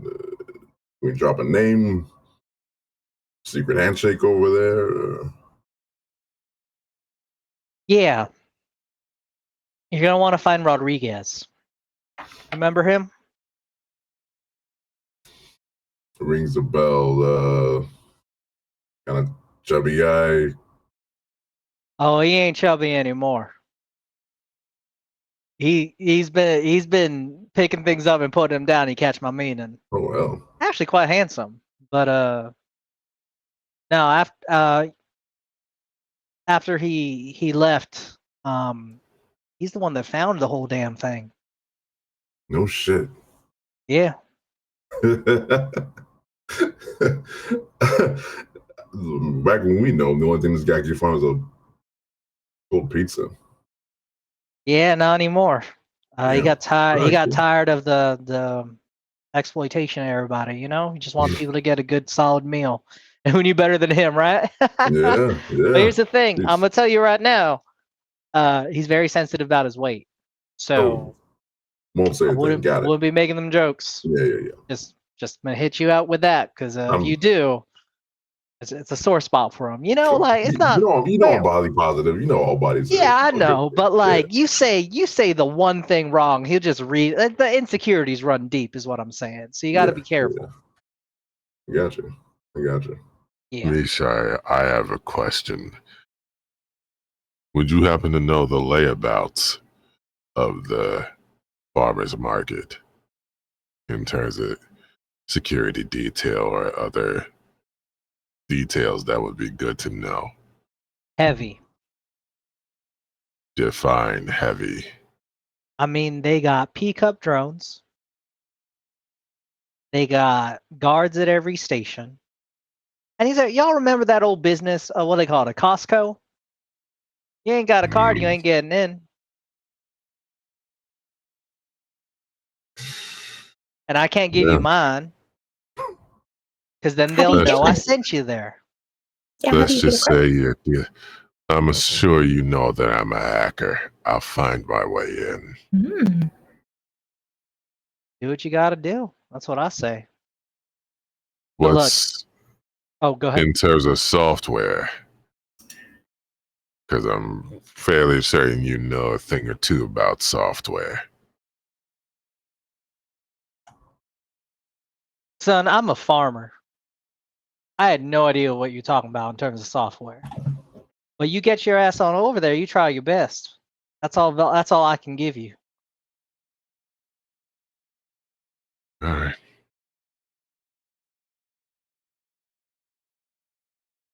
Any last words? You know I love you, girl. Bring it in. Come here, you thin bitch. And she picks you up again. She like throws you up in the air and catches you. Like, yeah. Oh God. All right, you come back here and have some of my honey baked hams, honey. Oh, you know I will. And I don't mean like that. We had that conversation already. Not my honey baked hams. You know what I mean? I'll spit the hams. Yeah, you know, have some hams. Coco goes, you go, beautiful. I miss you. Coco, you take care of Mish now. Oh no, I was talking to that fine. I was talking to that fine gentleman over there. Woof. Oh, okay. Look at him, he I cute. got you. Let's see. Put a smile on you. Look, smile like me, and you see his face split into like a smile like me. It brings some happiness in your life. I'll get some back when I get my brother. Hey, y'all get your asses back here sometime. You know, Mish teach me how to play Death Fight. I'm gonna get real good at it. I don't know how to press the buttons yet, but once I figure that shit out, it's gonna be great. Hopefully, I can serve you a character that you might be able to try that out on. I'm gonna be real. The more I talk like Coco, the more he slowly becomes Eddie Murphy, and I can't. Yeah. I'm there too. Yeah. He's like, hey, check out that boulder out there. I like that boulder. That's a real nice boulder. That's a real nice boulder. Oh my God. Donkey. Well, Mish, thank you very much. I appreciate you not shooting us with a turret and letting us into your home. It's absolutely lovely. And I'm serious. If you ever need any sort of help with mechanical things, I'm your girl. You don't Well, have you to go- trust me you now. don't- Maybe later. You go by Lynn, right? You go by a different name. Spark. I'll tell you what. You come back here later, and you show me you know how to make sure your father's company can't touch my shit, then we'll talk. That's the deal. Deal. All right. And I can y'all make get. you a gaming rig, Coco. I'm gonna run off. Oh shit! That shit's dope. You hear that? Come back in, forgot the doggy bag, grab it, and run out again. Awesome. Oh, boy. Yeah. So you all make your way out of Misha's wonderful, delightful home. And exhaustively, like this hill is so steep that you actually can't see at the top of it. So you start making your way up this hill, making the hike, sweating, walking off that meal. We love a good calorie burn. To get to the top and find that your van is gone. Oh no.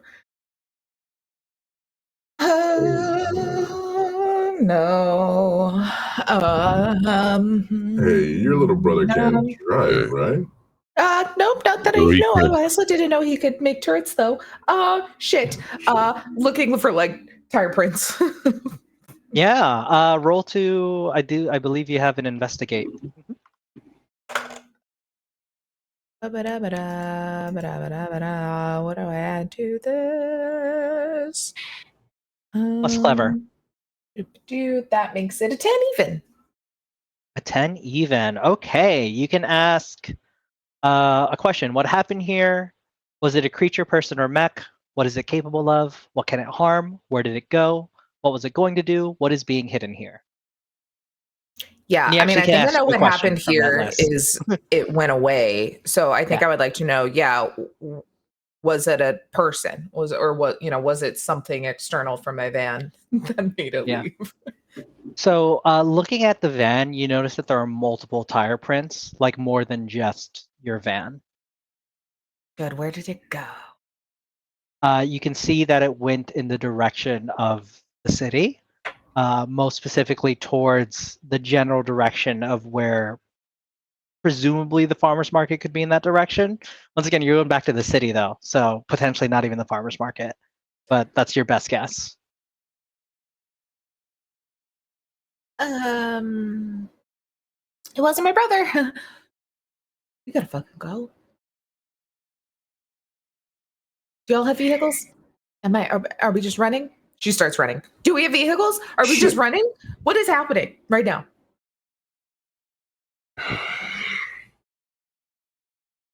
I guess we're moving in motion. God damn it, I wish I would have kept those rocket boots. Fuck. You all start running, and as you're about to make your way out, you notice that there's a broken down truck nearby. Immediately going over there, baby. And we're gonna make that shit working. Yeah. Because I can fix it, baby. I can fix it. You can fix it, baby. Quite literally. That is the skill. I can fix it. Oh God, the dice. No, I need to save my brother. That was 2 5s, and I think I add a plus +1, so 11. +1, so an 11. Yeah, awesome. So this is just for everyone who knows. This is the ability, literally, for the mechanist that's called "I can fix it" with an exclamation point. If you stumble upon a busted machine, you can get it running again with enough time and equipment. Roll plus Machina on a 10+ that shows the machine works perfectly without any issues. So yeah, you like hop in there and immediately start tinkering with the engine. And you're like working, even though you're frazzled and freaked out, you still have a lot of respect for your craft, and you manage to maintain it. You basically fall into the state of like ADHD hyperfocus as you fix up the machine and you get what you need done, and you turn it on and get the engine running. Okay, everybody get in now. Probably before anyone is even like fully seated or maybe both feet in the car, it is starting to move. Who's in the truck bed? I'll take the truck bed. I rode shotgun last time. Jump in the back. All right. Yep. What? You sure this thing's gonna work? For at least as long as we get there. Shit, there we go. Don't know if it'll start again if we stop it, but we'll make it work. All right, let's go. So you all hop into the truck, turn on the music, and immediately Danger Zone starts playing. Absolutely. Because you would know this, Geo, but like for whatever reason, Mish just loves Top Gun. Like it's very specifically, it's not they're into the song Danger Zone, they're just really into Top Gun, and this is 100% the soundtrack to the first movie, which is just Danger Zone, You've Lost That Loving Feeling, and Great Balls of Fire are the only 3 songs that play as you're speeding your way into the city. Which, by the way, any of you watch Top Gun, the first movie plays Danger Zone like 5 times in the movie. So it's many times. absurdly amazing. Oh, and shit. Playing with the Boys from the volleyball beach scene is also on this playlist. Playing with the boys. Yeah, so you're zipping through the city in the truck. One good thing about being in this particular flavor of apocalyptic world is speed limits are more guidelines than actual rules. Unless some enforcer has a chip on his shoulder and is trying to like meet a quota, no one's really gonna fucking stop you. So you're good there. You're speeding through the city. What's going through your head? I think it is just lines and lines of cursing, with then just random Marshall was in the passenger seat, right? Probably just hears the like fuck, and then like like it's just those sobs kind of breathing. Like, okay, we're good. He's just the only thing that I care about in this whole world, and someone took him. And it'll be fine. It'll be totally fine. Everything's gonna be fine. I feel like 10 seconds of calm down, breathe would like be enough. Right. you like be sleepy.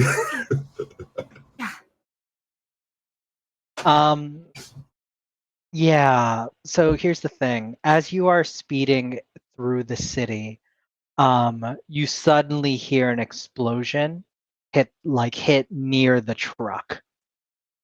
And as you look up, you see what appears to be a pickup drone with targets locked onto you as you're speeding through the city now. What the fuck? Hey, I know a lot about drones and security things, and specifically ones that would be made by a bunch of corporations or people using corporate parts. Can I get any sort of like read on if like this is a company owned drone, if this is like what corporation or like anything? Yeah, you absolutely can get a read on that. You will need to roll for it. Okay. So what we're gonna do is I'm gonna have you roll Machina for it, just up and down. Tell me what you got. Okay. That is a 7. A 7. On a 7, you can just make out that the machine, surprisingly, is owned by your family's company. So it has a Kozai Security Systems logo on it. Now, as to whether or not they're the ones controlling that's another conversation. But you at least know at the moment that is your family company's pickup drone. I know a lot about those guys. Yeah. I think specifically, I probably know a lot of things about those guys, like their weak points. Mhm. Maybe, like, if they're not good at high speeds or they're bad at sharp turns or anything of that sort.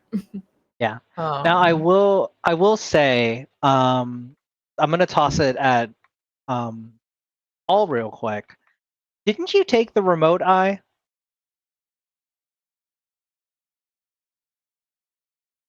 skill? I thought it was Ghost Protocol. Ghost Protocol allows you to walk into anywhere Yeah. without being caught. Okay, I'm gonna tell you what, Right, because I yeah. think it'd be narratively interesting. I'm gonna give you a freebie. You're gonna get the remote eye too for this. The remote eye replaces one of your eyes with a cybernetic one. You can hack into any machine that is within 30 feet or 9 meters of you. So long as you have a clear line of sight to the machine, you can use one of your hacking actions on it. Love that. I'm gonna give you a freebie because I think it'd be fun for you to use one of your abilities. So I'm assuming I'm to roll a Machina for this. Yep. Right. Correctamundo. All right, here we go. I rolled 8. 8. You get one action of your choice, and the Weaver creates a consequence. So the ability is either Breakthrough, which is hacking into secure locations, locked doors, not applicable. Chosen Target. For drones, robots, or defense turrets, you can temporarily focus it on one specific target. Or System Flood. Temporarily overload the circuits and shut down the system for the chosen mech. So Chosen Target or System Flood would be most appropriate for you. You get one action, so one of these, but I will create a consequence as a result of that action. All right.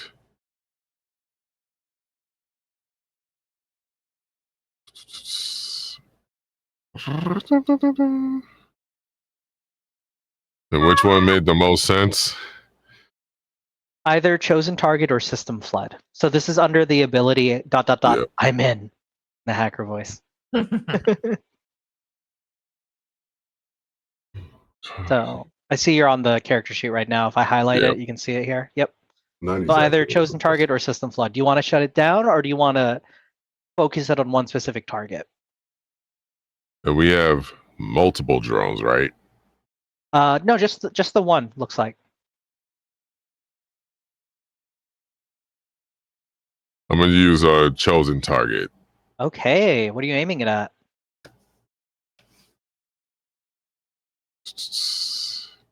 I'm aiming at the drone. You're aiming the drone at itself? No, so you're using your hacker ability on the drone that's firing at you right now. And if you choose chosen target, it means you're telling the drone to aim somewhere else. Does that make sense? Damn it. Just want to make sure, I want to make sure I'm explaining clearly because I very well could not Yeah. have. Actually, no. System Cool. flood. System flood. System flood. You want to shut it down? Yeah, shut it down. Okay, so here's the consequence of that. You managed, you're driving. Sparks is freaking out. I feel like I feel like Geo, because you're in the truck bed. What are you experiencing right now? I am obviously most exposed. I'm like holding on for dear life. I don't know if Spark is like swerving or kind of going out, speeding up, but I'm just like, I've got nothing to hold on to. I'm kind of shitting myself in the back here. Yeah, you're just being tossed around back and forth as Sparks is like trying to figure out how to MacGyver some shit while driving at these crazy rates of speed and trying to figure things out. And all I have is plants. I'm helpless. And Marshall can't help us now. Yeah, Marshall is incredibly calm as you are using your remote eye to hack into this Kozai security system drone. And you manage to hit a system overload. And as you hit it, the drone shuts down and it begins free falling. And Sparks, I need you to roll quick thinking to try to avoid this thing just rocking you all up or taking one of you out as it falls. Absolutely. Okay, quick thinking is clever. Calm. Yeah. And tell me what you're trying to do as well.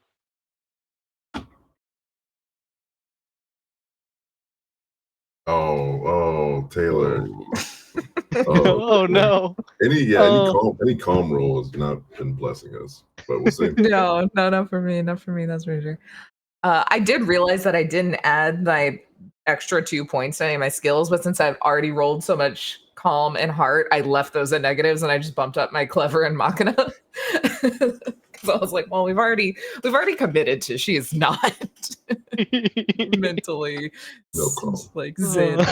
No, Right. Okay.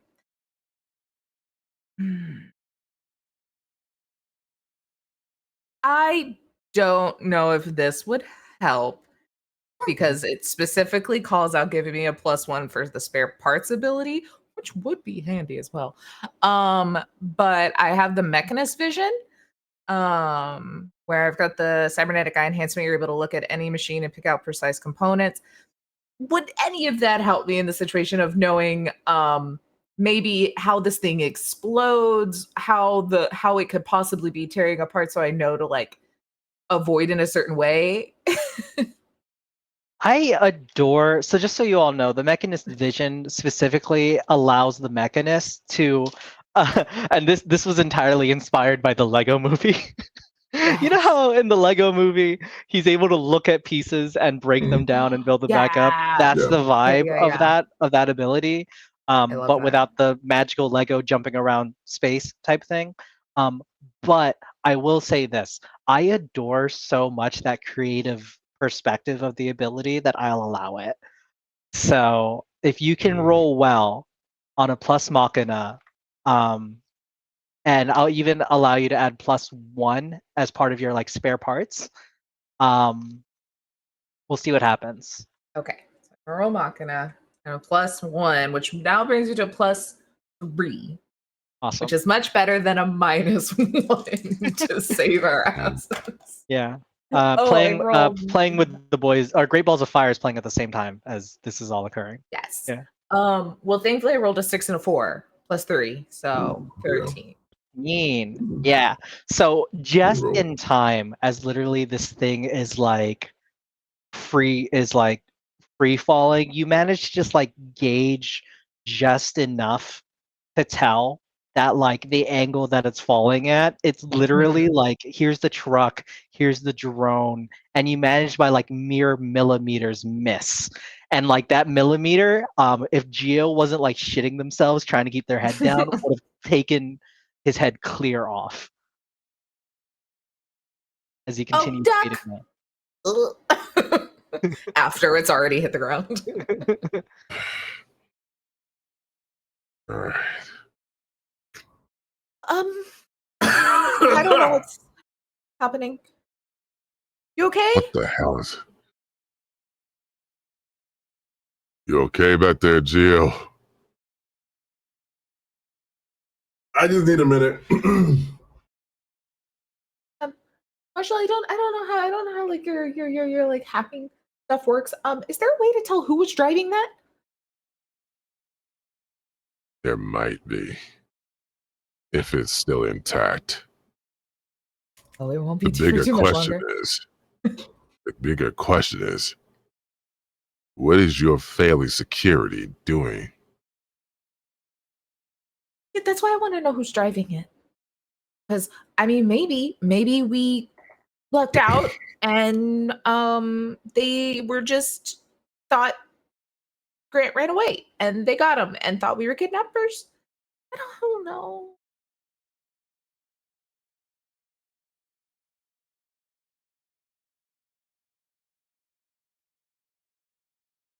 I don't need a remote eye to actually look into the drone itself, do I?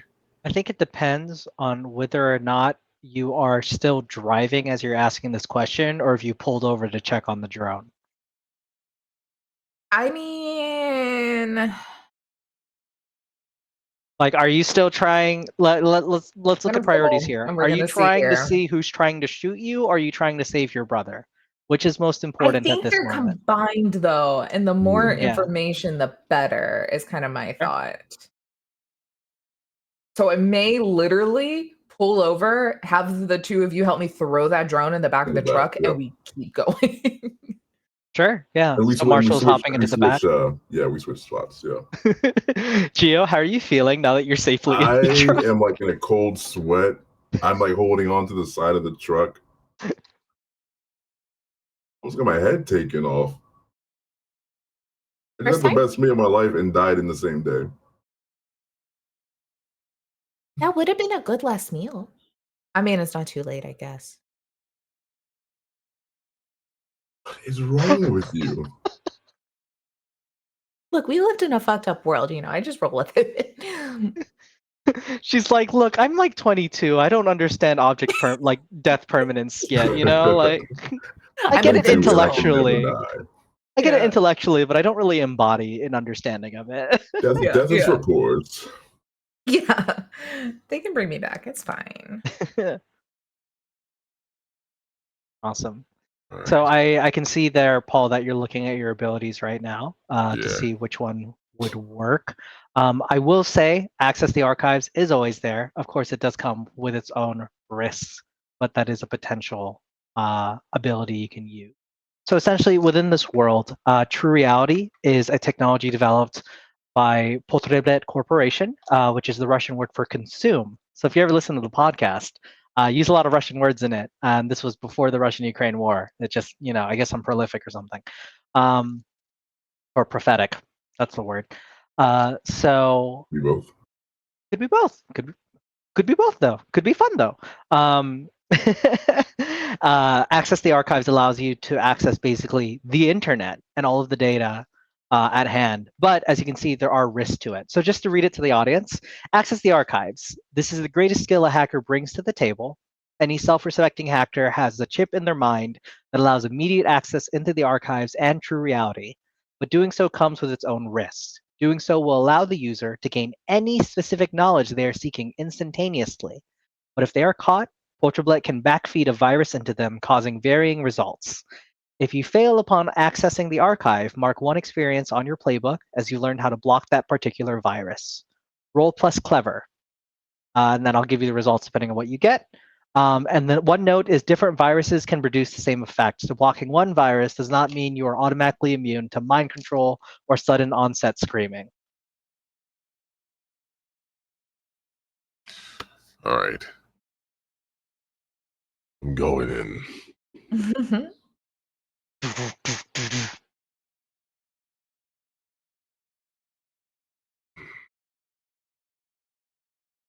Accessing the archive. I got a 9. You got a 9. Nice. Nice. On a 7, wait, let me read it again. On a 7-9, you'll find some cursory information that you might need to interpret. Okay. So as you're accessing the archives to try to find out what has been running this drone that is presumably by Kozai Entertainment, the first thing you initially get is, of course, not entertainment. Sorry, Kozai Security Systems. Entertainment's an entirely different business. That's their other. That's their K pop and K drama branch, which 100% exists. 100% exists. That was actually made specifically because in her younger years, Lynn demanded it become a thing. Yes, fully. She's 100% a daddy's girl, despite also being pissed at her family, right? Yeah. So Kozai Security Systems, you can see initially it's like, oh yeah, this is a Kozai Security Systems drone. But then you start getting some kind of like feedback into it. And it's like a little bit filtered and it's a little bit, so True Reality, once again, is a virtual reality world.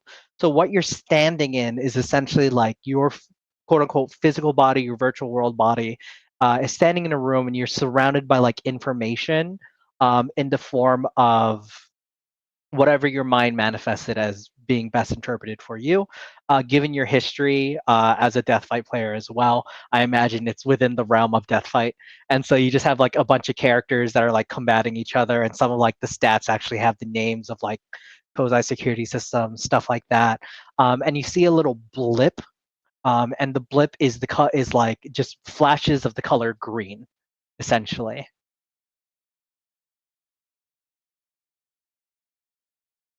And that's all you get. All right. Seems like I got a bunch of information here so far. But right now, I think there's a bunch of characters here playing Death Grip. But there is a blip here. A green blip. Can you make any sense of it? Yeah.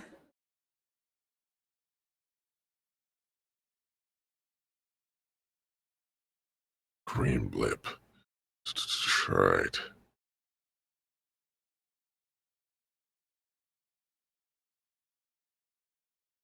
What's the Might be a firewall.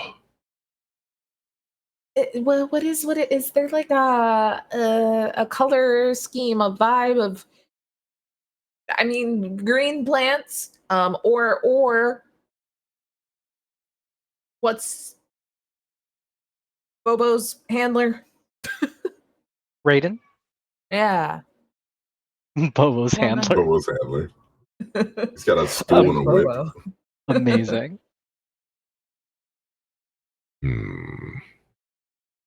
Could be that. Could be all of those things.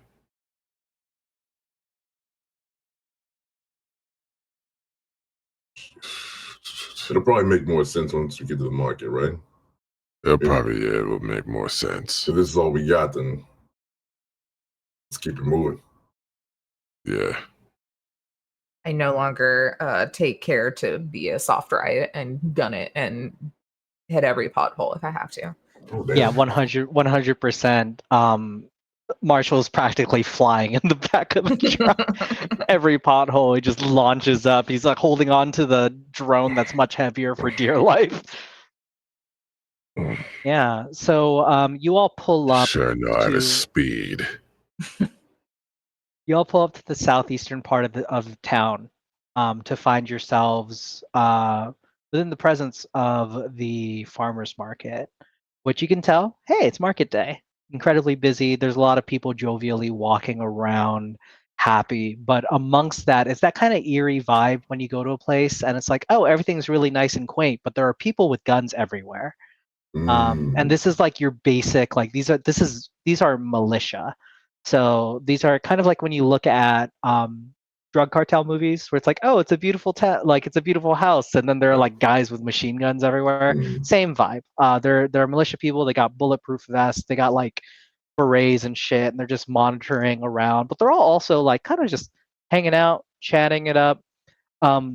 Getting a layout of the farmers market, you can see that there is the south entrance, the east entrance, and the west entrance, all heavily guarded. And the general layout of the entire space, you know that there's not really an entrance to the north because there's a big wall there, kind of keeping it blocked to the outside world, so to speak, because the farmers market is right up against the blood ocean. So within this futuristic world, radiation and just shit, the entire ocean is just like a neon shade of red. And so the big wall helps to keep, like, that's also lead line, helps to keep the radiation out of the city. But also people just generally don't want to go there for obvious reasons. So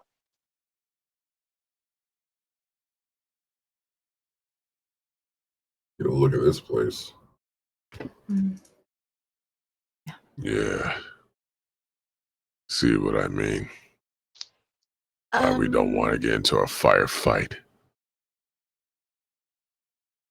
Quick question. While they're kind of pacing the place, seeing what we do, definitely leaving at least in Spark's head any sort of movement planning to the two that have knowledge of the corporations. Could I do a couple of things you absolutely, yes. here? I thought just like, no.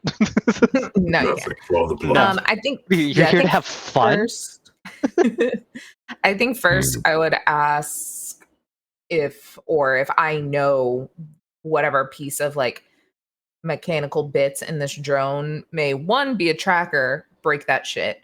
But two, maybe any sort of tech that like communicates to more online networks. Like I want to try and break this thing from its previous network fully, Adore and it. then I can fix it and it's mine.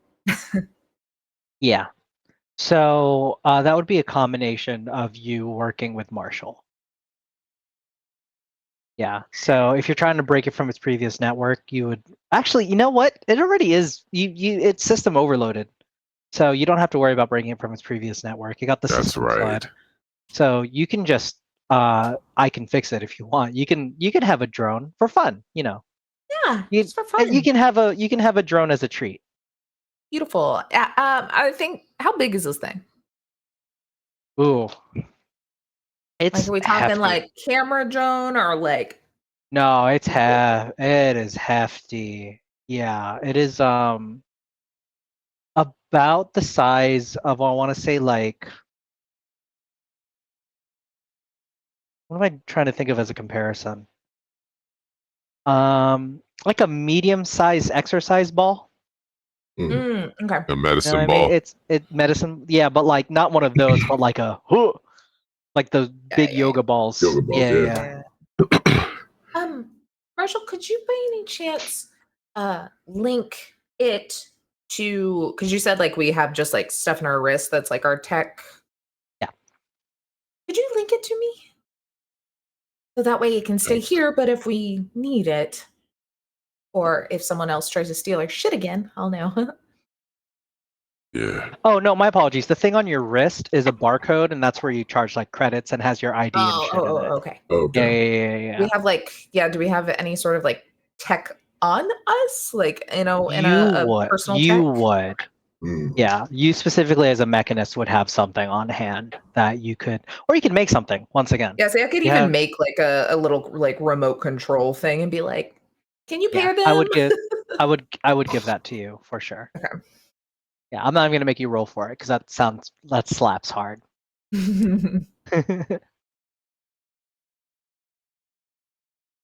But yeah, that is all I necessarily want currently. Definitely have like my tech bag on me, but just want to be able to call in drone if we need it. Yeah.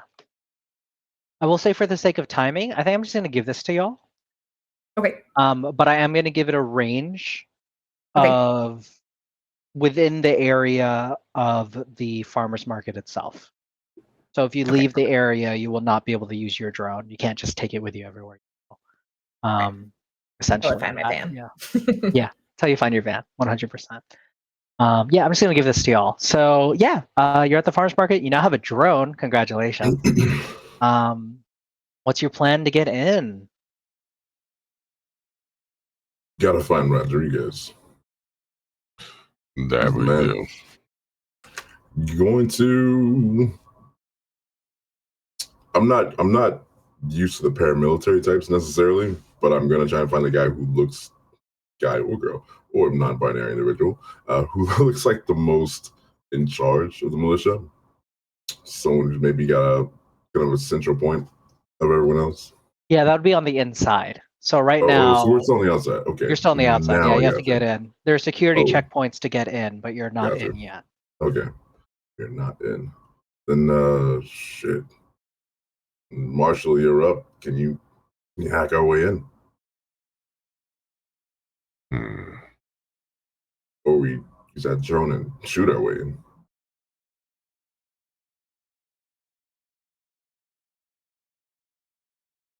I could. Yeah, what is the general populace? How are they kind of going in and out or anything? Yeah, so everybody who's going in and out is literally using their identification on their barcode that's been specially coded to allow them to go into the market. Essentially, in this world, for those of you who have listened to the podcast or will listen to the podcast, the farmers market no longer exists in the future, but this is one of those situations, like let them eat cake situations. Basically, so that nobody has a full-on monopoly, they are allowing the farmers market to still exist for now until that changes.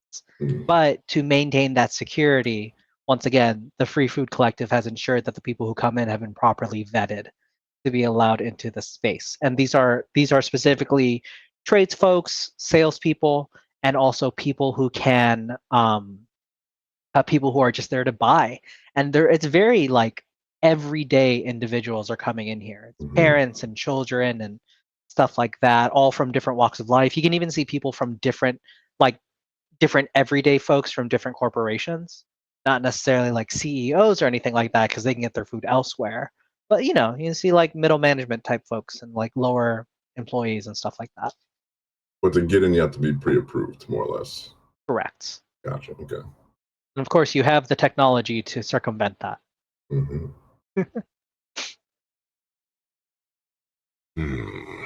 Would Ghost Protocol be one of those abilities? Ghost Protocol would indeed. You can tell I had a lot of fun naming these abilities. I know, right? Yeah. So Ghost Protocol, you can walk into any secure location as if you belong there. Well, Standard security protocols will ignore you, and standard doors will open for you unless otherwise specified by the Weaver, me. Roll plus Machina twice for a breakthrough and take the higher number.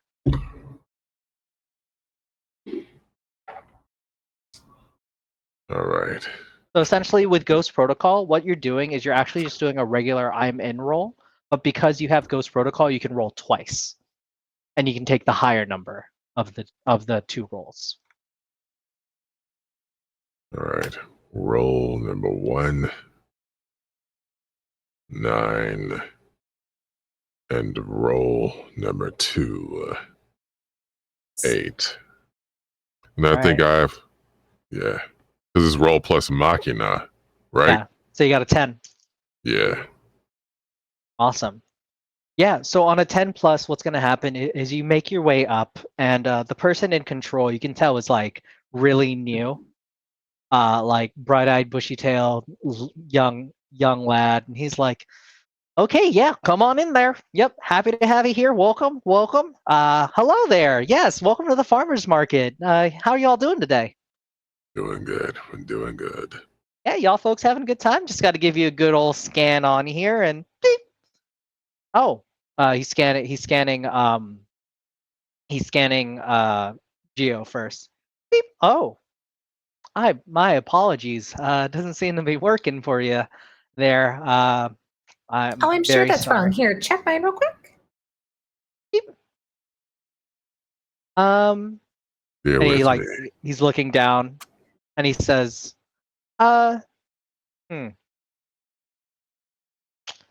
I don't know. We've been pre-approved, right? Yeah, the problem My father isn't put us. in all the paperwork for the two of us as we're here.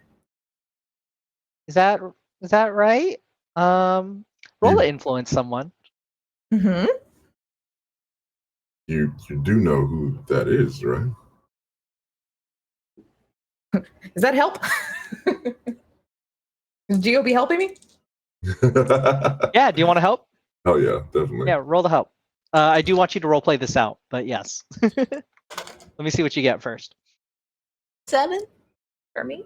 Okay, Gio, Which is pretty roll good to help out. I'm also rolling. Great. Yeah. So there's an actual roll to like support someone else's, and you can add to their roll essentially. That is a 9 for me. Do I add anything to it, or just straight roll? To assist an ally, you're rolling plus comm. Okay, that's a 10 for me total. A 10, so you get to add +1 to their roll. Hey. So you got from a 7 to an 8, it sounds like? Uh-huh. Okay. And you're trying to influence someone? Yeah.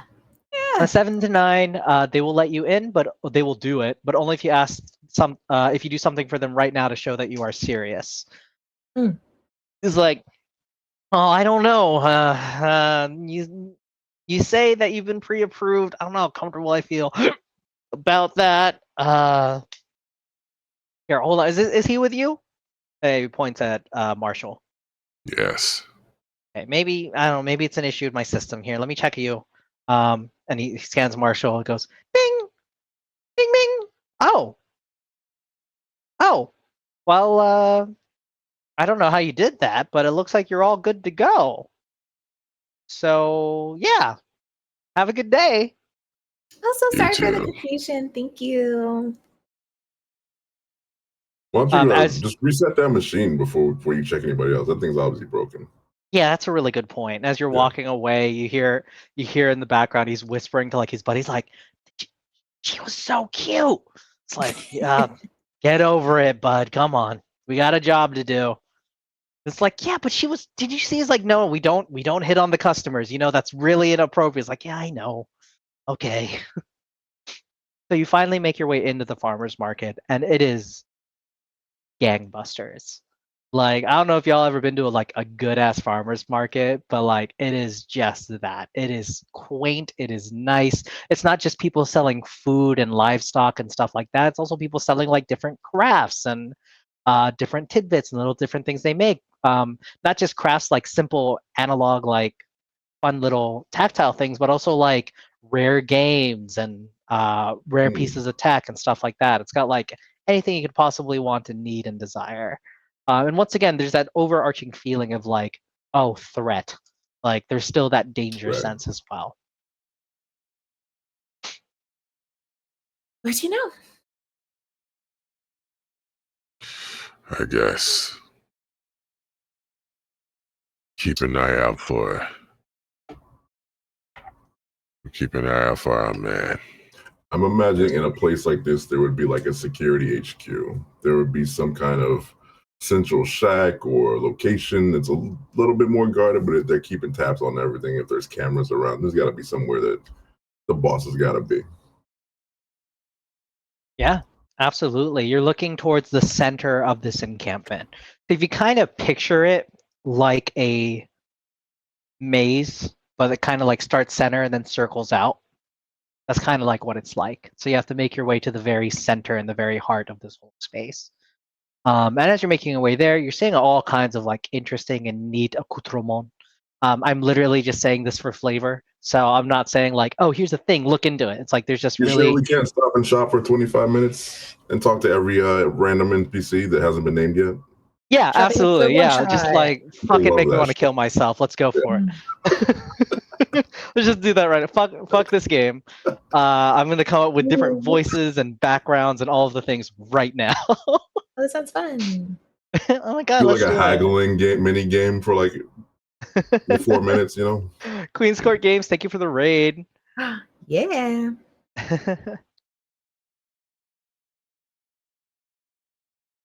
Awesome. So, what do you want to do? We're kind of on a ticking clock, right? We gotta make our way as relatively fast as we can, but also as safe as we can, because Correct. we do have Marshall Black here, Marshall Dark, sorry, and Marshall Black. Why's it gotta be black? No, I'm just kidding. why not? And Facts. Kazuki Facts. here. Facts. So they're not disguised or anything, and I don't know who they were because I'm a plant nerd, but the rest of the world might. So we're gonna have to move through this crowd pretty quickly without gathering much attention. Huh.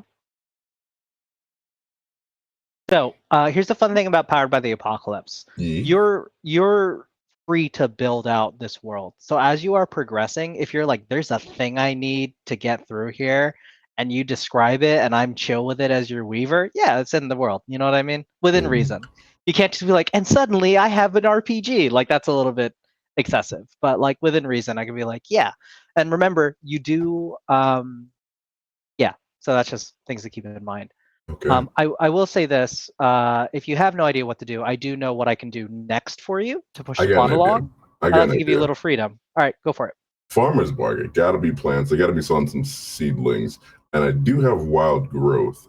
I want to see if I can just grow like through the tent of a fucking one of the bizarre little stands, just like a tomato plant. Just start growing plants up. I'm just like spraying little like super pheromones or whatever plants use. I don't know. What's your intention? So my intention is distract the crowd so that we can get through everywhere else unnoticed and as fast as possible. That slaps hard, and I adore it. Yeah. Go for it. I will say we're gonna James and Giant Peach this bitch. Okay. So you're gonna grow a giant ass peach. I'm here for it. Which, by the way, that movie horrified me as a kid. With the giant spiders and all that? Yeah, it was just very Uncanny Valley-y, and it was deeply uncomfortable. What am I rolling for this? This is wild growth. So it's plus Machina. Yeah. Then that's what I'll do. Please roll high. I did not. That's a 6 total. I need to roll high. Okay, this is fantastic, actually. So you can't really do this subtly, right? So what's going to happen is you're standing at one of these market stalls, 100% Amish dude. Like somehow the Amish have survived this far into the future. Love it. Of course. And he's like, hey, thanks, friend. Really appreciate your business. Oh yeah, that's a really lovely. Oh my god! And like this gorgeous peach, like peach tree that he was growing, that he brought here. It's this prized peach tree. He adores it. Suddenly, fucking withers and dies in front of him. And he goes, "What did you do?" And everyone has their eyes on you now. Y'all are in some shit. Oh, the whole group, all of us? Yeah, on you. Okay. Oh, buddy, I'm so sorry. I was trying to help out. This thing obviously. I don't. What did you? That was my. I was gonna enter into the contest later. Oh my no. God! You know what though? You'll grow Oh. more. You're good farmer. This peach tree has been in my family for as long as my daughter has been alive. And in the behind me here, he's 5 Daddy, years old. Okay. Daddy, what happened? Oh, that's not very long. She's pretty young. She's 17. She just sounds young. As this grown-ass woman comes in. Amish, yeah. I'm not gonna ask you to do the weird Amish accent either. Thank you. Honey, you know what? I'll pay you back. You just charge it to the greenhouse go. And fuck off. And I run. And I go and I make a break for it. So you make a break for it. What are you guys doing? I'm so sorry. I just tap my wrist and give him 500 credits and then turn around. Awesome. Marshall? I'm just using this opportunity, just like, okay, let's keep it moving while they're distracted.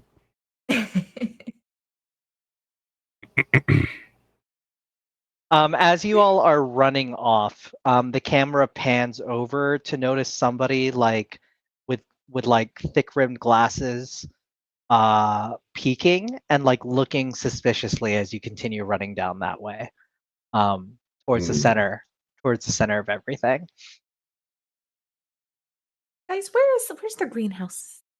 I feel like we should probably just go straight there instead of, withering people's plants.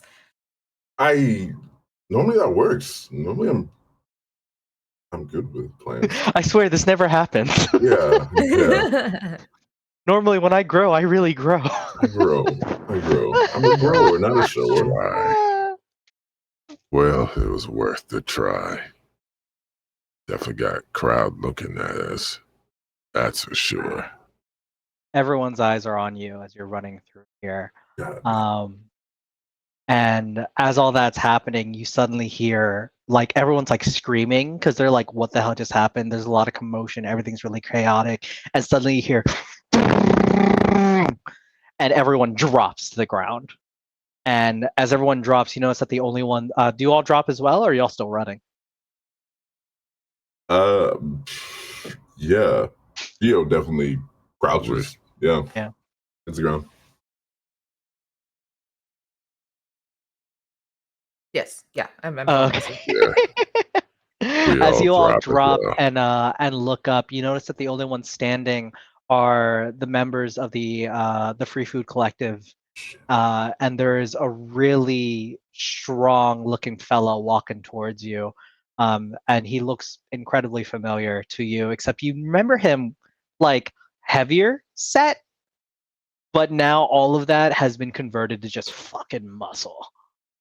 As he comes, like he's basically looks like Rambo. Like he's got like the bandolier of bullets and like gun strapped to him as he's walking up. Yeah, he says, hitting the juice pretty hard. Yeah. Oh yeah, he's definitely juicing. And he's walking up. He goes, "Oh shit, Gio? Hey, Rodriguez. Holy shit, is that you?" Hey, compadre, have you Buddy. been, man? Come here. Hey, he What's picks good, you brother? up and he wraps you in a hug and he goes, "What the fuck are you doing here, man?" We gotta talk. Can God you yeah, let's meet up somewhere quiet. Can we go back to your place? Yeah. Hmm? Yeah, or do these two essays with you? Is that what's happening here? Take a good look at them. The fuck?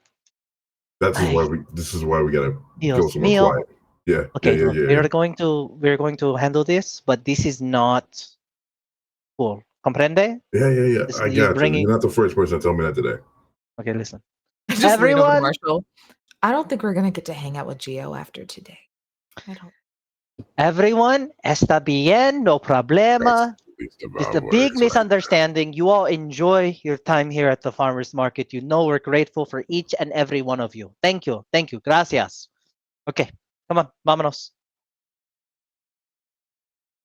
So Rodriguez takes you through the winding maze, and you can tell he's kind of taking you a bunch of extra turns that are entirely unnecessary. Hmm, Like he's very specifically and consciously does not want you to know how to easily get to the center of this area. gotcha. And you finally make your way in, and you notice that the center of this encampment basically is just a giant like war tent. And he pops it open and like tells you to go back in. He tells you to head in, follows in after you, and you walk in to see just like a map center table, a bunch of like what appears to be strategy. He nods, and then a couple of the soldiers who are militia that are in there with him immediately cover it with cloth, cover up like all of the strategies and everything like that. And he goes and he takes a seat in what looks like it could be a throne, but he's trying to play it off like it's not a throne. And he takes a seat and he goes, "All right, what are you doing here?" Do you shit. It's a long story. You got any deals with the greenhouse co? Okay, Greenhouse. I know the greenhouse. Cool. What about them? Apparently they're keeping something here. And we need it. You telling me the greenhouse go is keeping something in mi casa, in my house? You think I wouldn't know? Listen, we got in. You didn't know. Oh, come on, mi amigo. Of course I knew. I knew the moment you walked in. And he taps a remote and a screen fizzles to life and literally shows you walking in. I thought you were coming here to do some shopping. I didn't think there'd be a problem. And then you go and you kill one of my sellers, prized peach tree. You know how hard that shit is to grow? I know exactly how hard it is to grow. Listen, Rodriguez. We don't have much time. Whether you know it or not, there's something here from the Greenhouse Co., and we have to find it. You have to find it. Shit, you want to keep your face around here? And Greenhouse Co.'s running fucking game, running circles around you in your house? You better help us out. Rodriguez is looking at you, and then he goes, "Leave us." And suddenly, like really uniformly, like you tell these folks are well trained. They immediately stop what they're doing and they all file out, leaving you all alone in the space. He says, "We have a sense that they're down in our sewers, and we've been trying to find them. Why there's been increased security around here. Whatever they have is literally under my nose." Yeah, typical Rodriguez. I knew that way. Bases covered. Of course I do. What you think? You think I just juice up and that's it? No. This was always my strongest muscle, eh? Even without the juice. Yeah. You know, we like to be honest. So, Oh, hey, you like being honest. I Dean, I don't think it was you, but I just want to check all my bases. Have you kidnapped a small child in a van today, or know anyone who might have?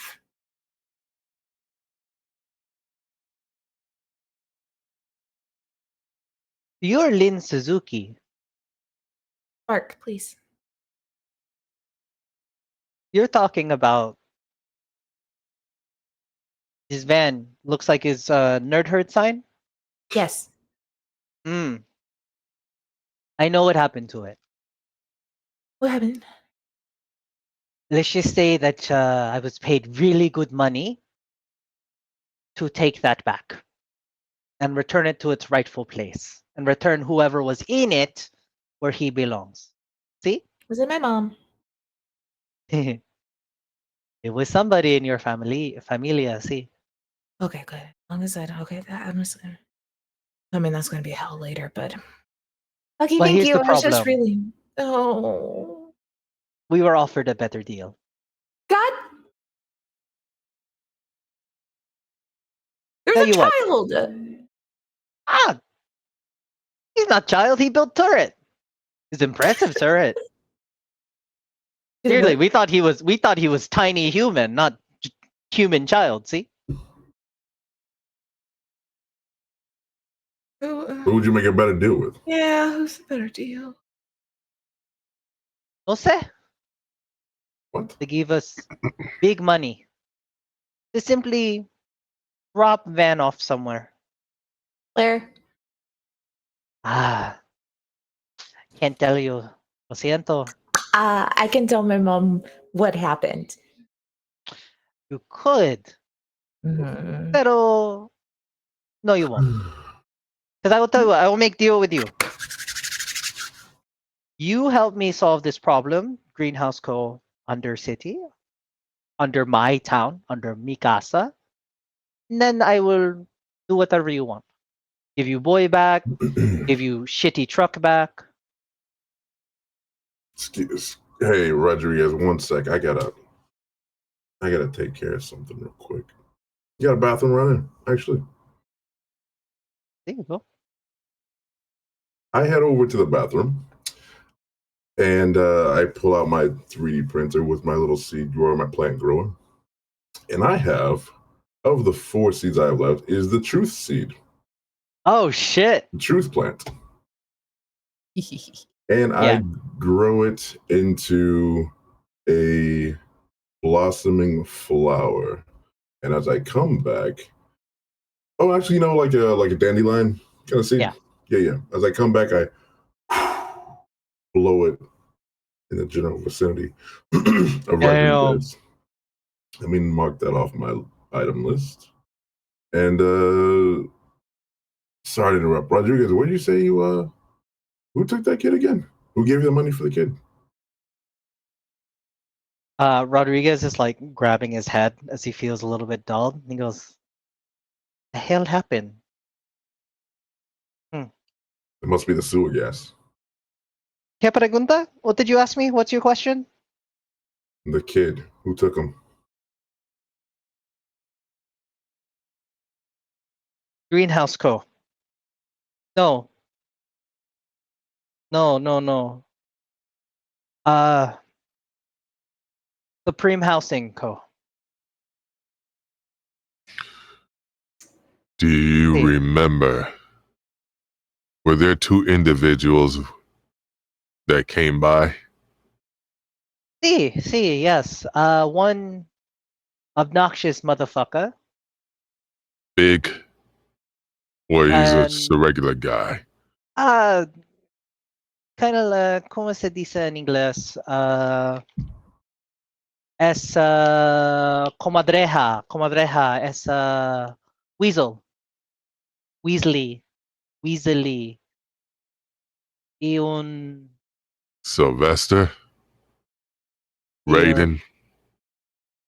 sí, Raiden, y un grande puto, Did he bobo. come with a big...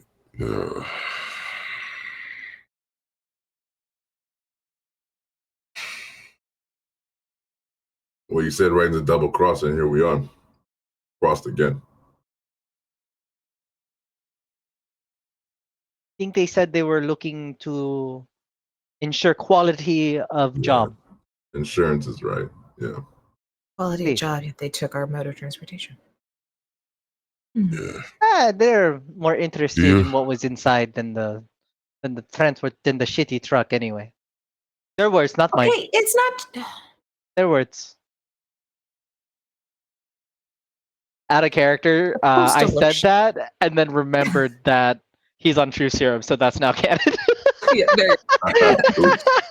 Oops. Do you know someone by the name of Nate? Or has a name someone named Nate Dark been mentioned? No.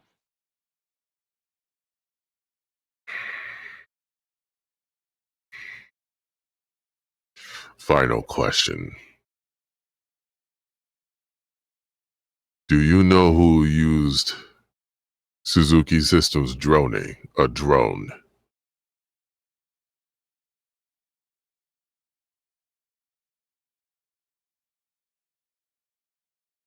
If I were to guess, probably Greenhouse Co. Here's the thing though. They're in partnership with Kozai Security Systems. That's why I don't understand why this puta is here. Don't go to name calling. I'm not associated with my family as they like to think I am. All right. Would you happen to know anything about an IP being here? Or heard anything about an IP? I heard rumors that's what's in my sewers. If I can get it, then that gives us the leg over Greenhouse. And it sounds like it gives us a leg over Supreme Housing as well. So it sounds like our business is aligned. See? What are you proposing? We get it, give it to you, fuck them over. Who has my brother? Knows where Marshall's brother is. I don't understand. And he walks over and pulls a like a ornate rug that he had in the center of this tent area, where you see revealed as like a sewer grate, and lifts it up with great ease. You can tell it's heavy, but he's juicing. Lifts it up with great ease, and he says, "I'm saying if you go down there, you find what you're looking for. I help you get your brother.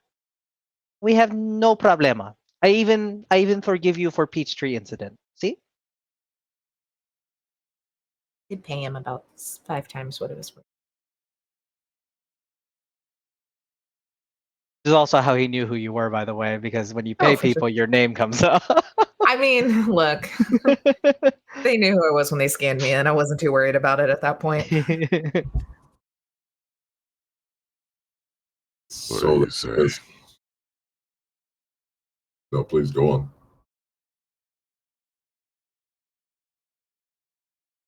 What do we say here? Like our only way out is through. We're down, so to speak. All right. Down it is. Is this great big enough for my drone? No. Yeah. As you all start making your way down, Rodriguez grabs Gio shoulder before Gio like fully drops down, and he goes, Damn.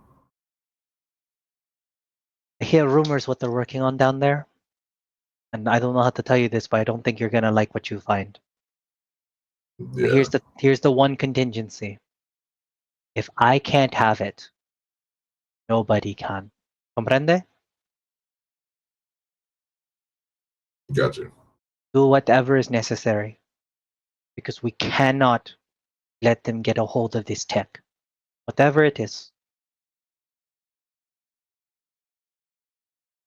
it's just like the old days. We'll do anything to fuck those guys over, right? Yeah. Hell yeah. Okay. All right, brother. See you on the flip side. Cool. He shuts the grate, and then it falls dark slowly as he starts pulling the rug back over it, and you find yourselves down in the sewers, and it is stanky. Oh, I was hoping it wouldn't be.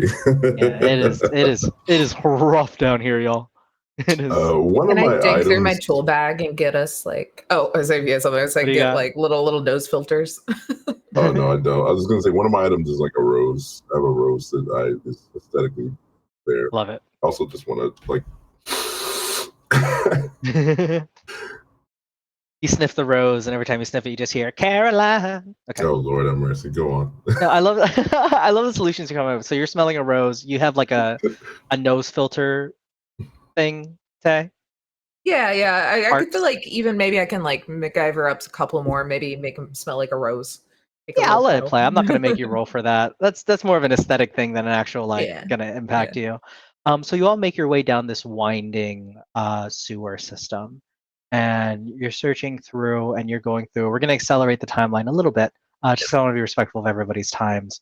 And you find your way in front of something that looks new. This is a huge metal to like hyper reinforced security door that should not be down here. Everything else has been like old what are sewers built out of? I don't even know. I've never been down one. I'm not a Ninja Turtle. Like stone. Yeah, everything's been like old stone and shit. And this is like, oh, this is not one of these things is not like the other type, John. You know what I mean? Yeah. That's my Philly coming out. My apologies. But yeah. Is Big ass that security part of door. Resident Evil where you're going through an old castle or sewer and all of a sudden you're in like a secret tech lab and Yeah, that's Yep. the you just vibe. go with And then it. there's You just go with the it. Yeah, that's 100% the horrid vibe. freaking thing that stabs you. Yeah. I just replayed. Or a Or big really ass nice. alligator. These words. Well, Quiet. this obviously is out of place. Can I'd say you between the two of you, can you get us in?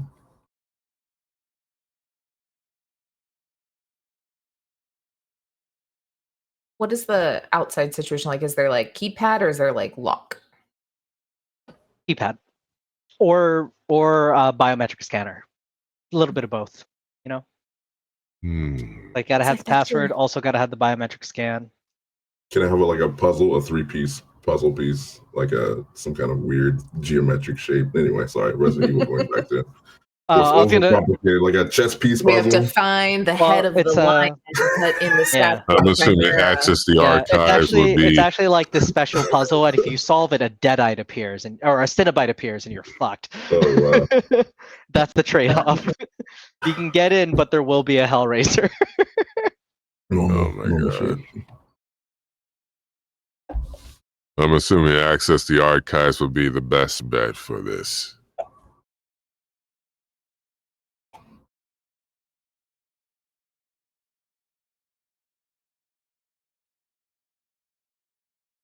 Yes. Sorry, I wasn't sure if that was hypothetical or not, so I didn't answer you. Either access the archives or also I'm in would work as well. Because you literally have an ability under there called breakthrough, hacking into secure locations and locked doors. And Actually, technically Ghost I'm Protocol in. would also work with that as well. Actually, you know what? Ghost Protocol. Ghost Protocol. Yeah.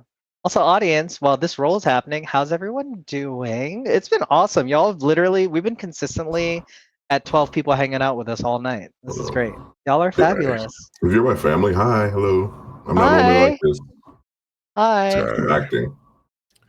Time to flex this hat more. I am normally like this. My day-to-day life is switching voices and characters, and Honestly, same. I like to be an enigma. Here we go.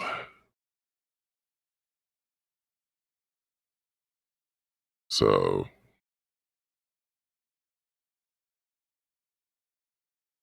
7 for the first roll.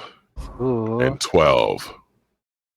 I love the dramatic pause there. Yes, 100%. You go up to that door and you make that door your bitch.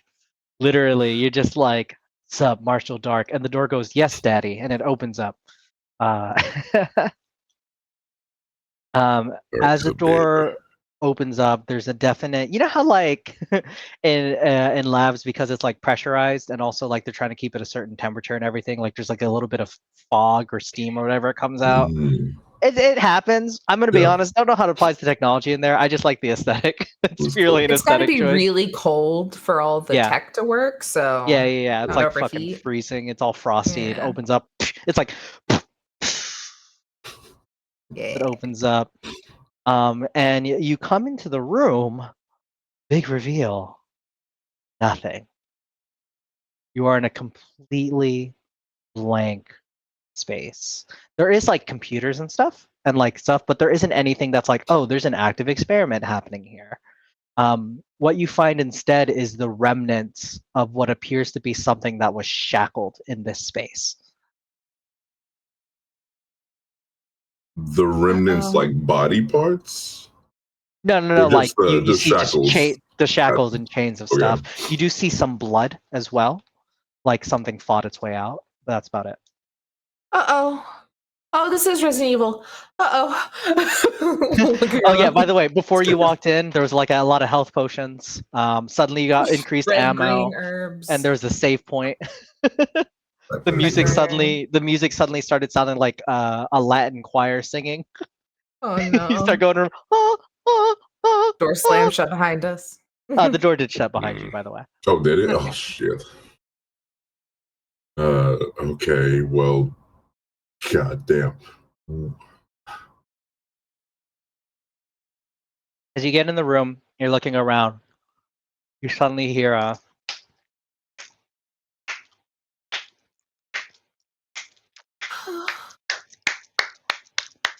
Damn. You did it!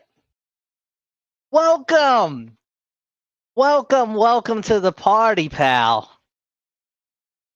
How's it going? No. That was you did great work up there. You know, burning down the peach tree. I thought that was perfect. Loved it. Bold move. We Stop love playing a good games, bold move. Raiden. I'm not playing games. You made it down here. Unfortunately for you, we got to the tech first. You want to see my new friend? Do you want to see my new friend? He's a great little friend. You're gonna love it. And he steps to the side to reveal Grant.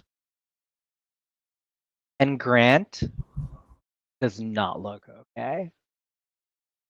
He's kind of like twitching a little bit as his body starts morphing in front of you. His muscles start bulging a little bit as he starts to expand and grow in front of you. And I just want you to picture, because we're talking about Resident Evil, a nemesis. No, absolutely not. Grant is becoming a refuse nemesis. I refuse to picture that. Grant is becoming a nemesis. This little 7-year-old boy is a nemesis. And he, what is a name that Grant often says to you as like a nickname? I know we said Sissy earlier, but do you have another one that he says? No, that one hurts more because that's common in my family. Is everyone calls each other sissy. Oh shit, yeah. So you see him like morphing in front of you. How are you feeling as he's literally like arms bulging, skin is growing over on top of each other, making multitudes of layers as he's literally increasing inside from your little 7-year-old brother, little scamp. You just saw him a couple hours ago blasting his favorite music to becoming a literal monstrous beast in front of you. I don't think there's a lot of reason in her head currently. And is probably stupidly rushing to him. Yeah. And at this point, Marshall, like he's just grabbing just to say, Hey, stop it. Get the You want to die. Who are you thing. grabbing? Get the thing. Get the thing. Geo, the thing. He grabs a Spark. It's like, listen, rushing to him like this, considering what Raiden might have done, you might have died. Calm down. Then he looks at Raiden. Raiden, you fucking sick son of a bitch. What color is Grant's eyes? Brown. Brown. Brown. My brown eyes. Yeah. So as he like looks at you, he clocks you with just like these pure brown eyes. You can definitely tell they're like his eyes. As he says, not in a deep voice, but in his voice. Sissy? As he takes a swing at you. Oh. I'm tasering him. Okay. If I need you to roll for combat. Oh. Settle the thing. Resilient. I'm resilient, right? What's resilient? Do I have that? Let's hope. No. Yeah. But no. Oh my god, the dice love me when it comes to my brother. Double sixes. Hey, whoa. No Wow, bonuses. god Great damn. dice. Okay, so Hey. on a 10 plus, you choose one extra effect. You gain the advantage, take +1 forward, so +1 to another move, or +1 to another unplugged to one of your teammates. You inflict terrible damage, +1 damage. You suffer less damage, -1 damage, or you force them where you want them. And I get two. You get 2 of these effects. Yep.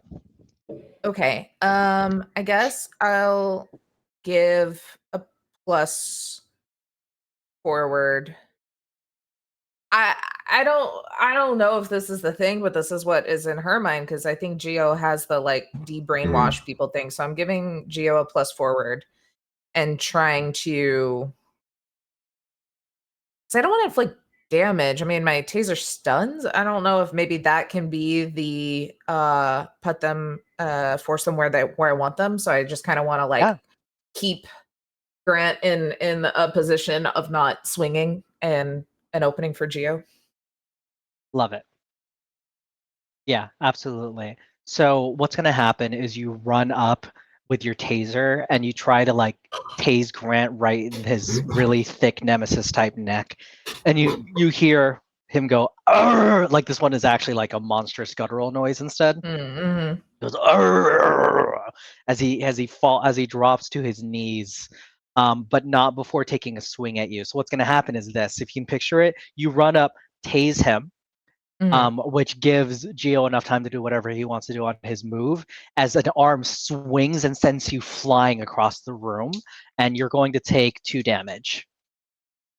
I have armor, so I take 1, right? It just straight stops that. Okay, cool. Yep. It's been a hot minute since I've played a combat Power by the Apocalypse. Right? It's been a long time.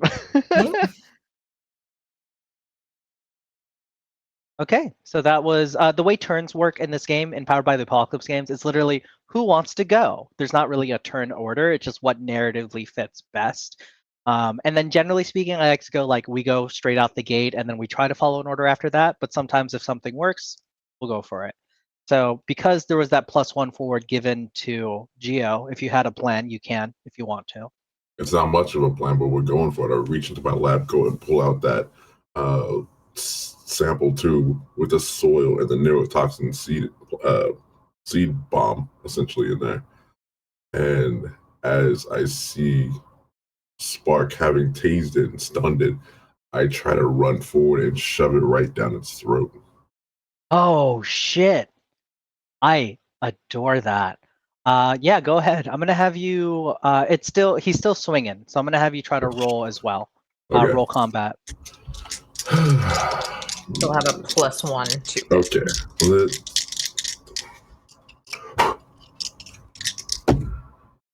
Okay. Do I add anything special to that? To combat, it's plus resilience. Oh, plus resilience. Do I have any resilience? Ah, darn. Okay. The total is 7. 7. So what's Yeah. going to That's with the happen +1 on... forward. Yeah, that's what the plus 6 plus the 1. Awesome. So on a 7 and 9, you and whatever you are fighting damage each other. Mm. The amount of damage is based on the established dangers in the story, which is the super buff child. That usually means you inflict the damage rating of your weapon, and your enemy inflicts their attack's damage rating on you. So obviously you're not inflicting damage, but I would like for you to... here's what we're going to do. We're going to make this narratively interesting. I am not going to tell you what the result is, but I want you to go ahead and roll 2 dice and tell me if the number is even or odd. And then later I will tell you. That is an odd. Odd. Okay, let me write this down.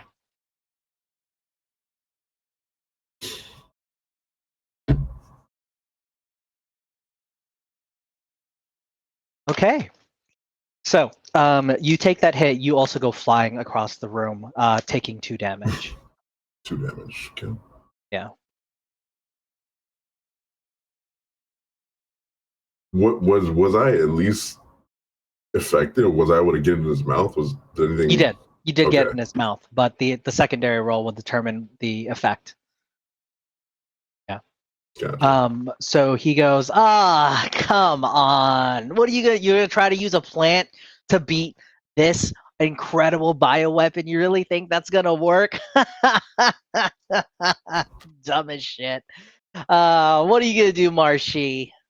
You gonna try to stop me? You gonna try to do something? Said Raiden and also Jemarc, the story weaver.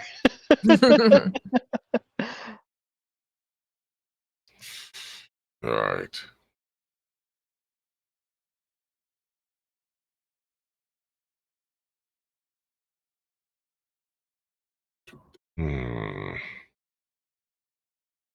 Does Grant also have a chip in his You don't know?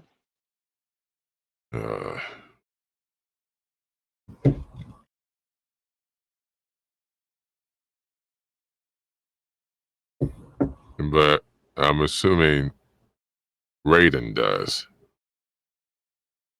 Ooh, interesting.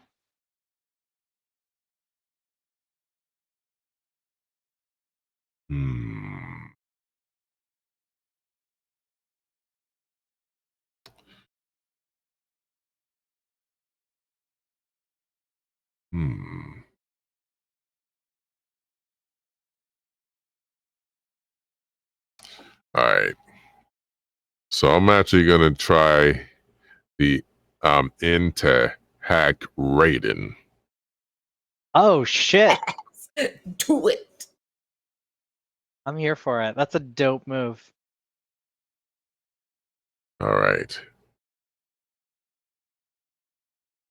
Yeah, that plays because Raiden is once again like a hacker like you. So that's the only Right. reason why this would work. And I adore that.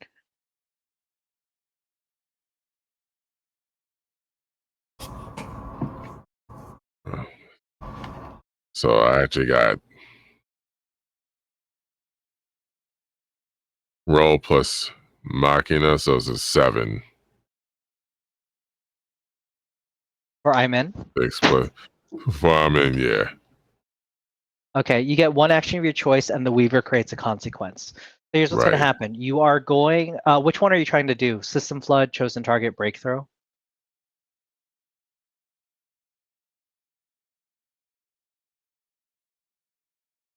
I am going for a chosen target. Okay. And what are you trying to focus Raiden onto?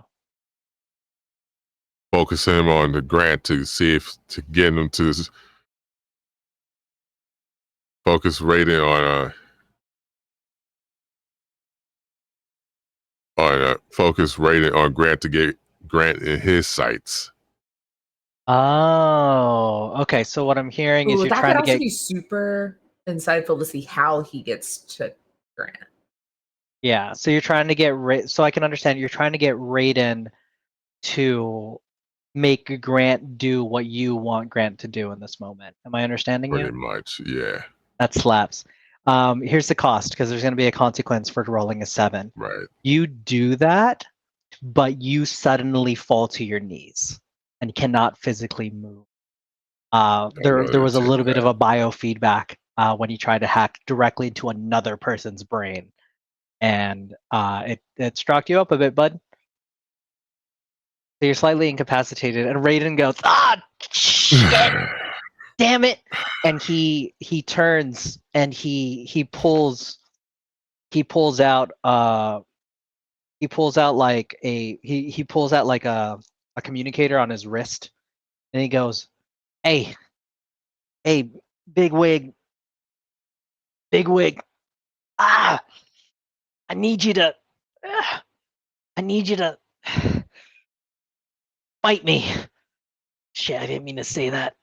And Grant roars as he takes a big fist and punches Raiden in his stupid face. Stupid, dumb, rude face. And crumpling him.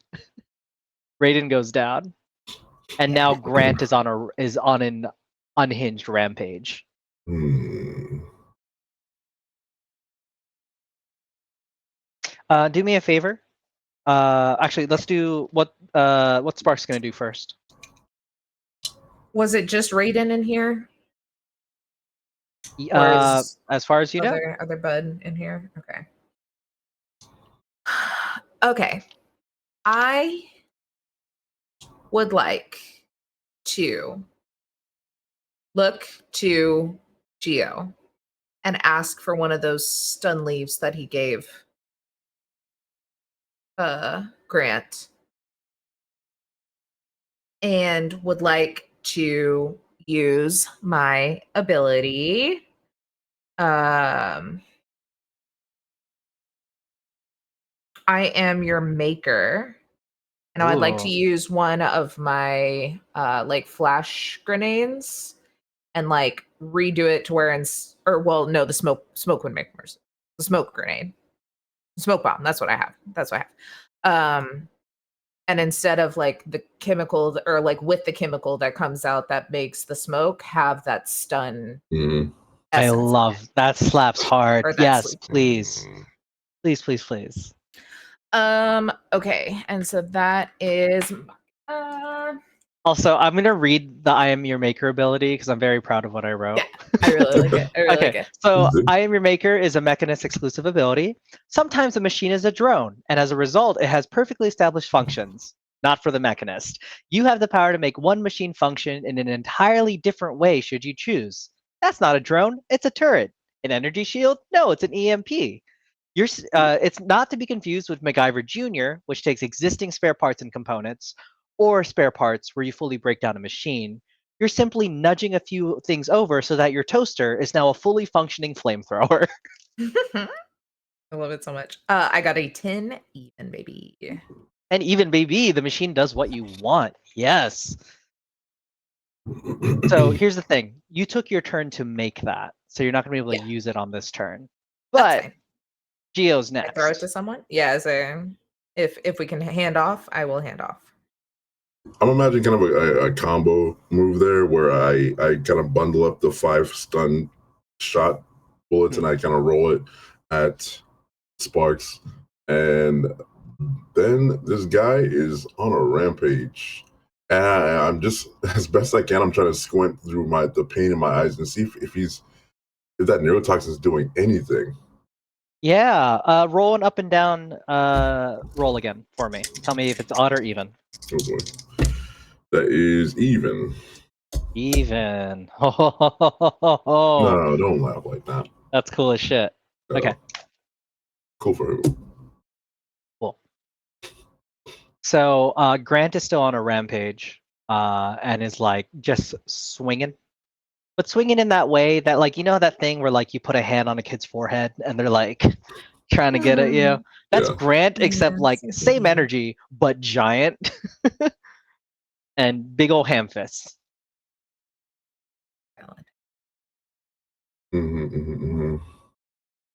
Okay. I will throw you my grenade if you would like it, unless you have other vibes.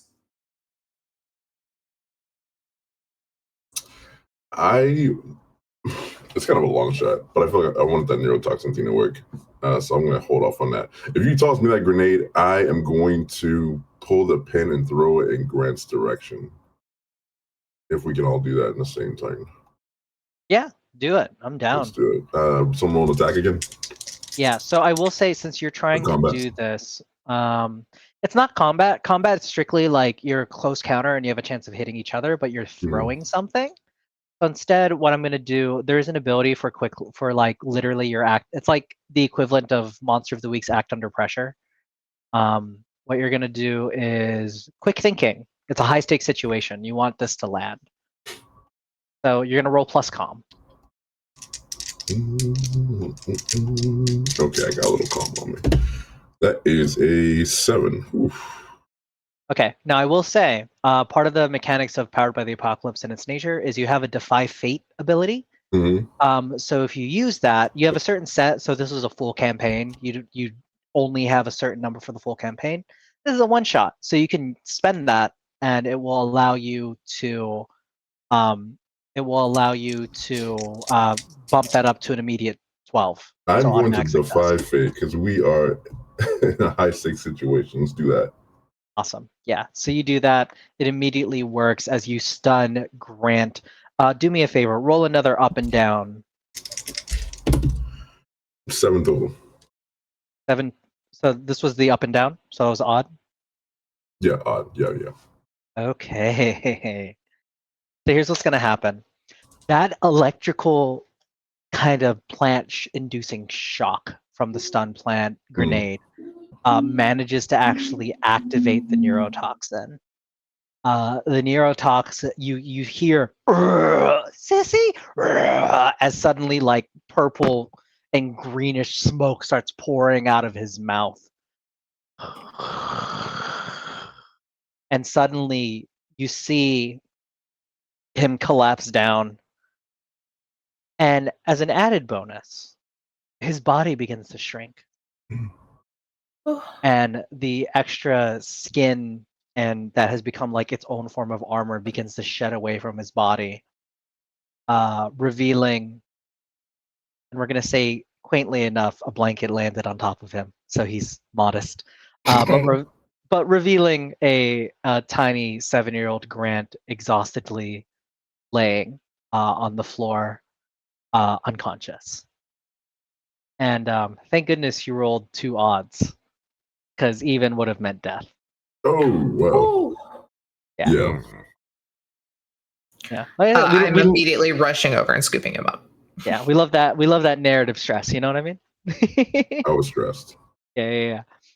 So you scoop up Grant. He's unconscious. And suddenly you hear, oh shit, that was good. Is this Raiden? Yeah. But you chose wrong, Marshy. And Raiden stands up. What? And he starts walking like he's completely unbothered. He knows y'all are out for the count and exhausted at this point. And he starts walking over, and he opens a door in the back, and he says, "Hey, you won the battle, but you proved our concept for us, and we're really appreciative of it. And I'll tell you what, here's a little treat for you."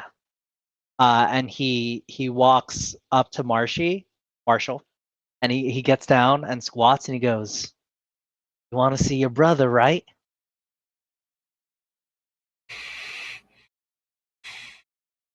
What did you do? And he says, "Honey, you already seen him." And as he turns around and walks away, you see Bobo looking back at you, and you look into his eyes for the actual first time, and you see a glint of recognition as Bobo goes, "Bye, friend," and they leave the room space. You son of a Bitch! And that is the game. Full fucking well. Credits roll to the sound of a fucking drone following him, tearing And then, apart. highway to the It's danger so inappropriate zone. at the moment. Yeah.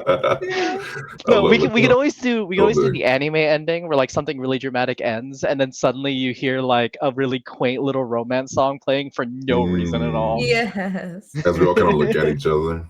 Yeah. Yep. We'll train and find you one day. I swear I'll be the chosen one.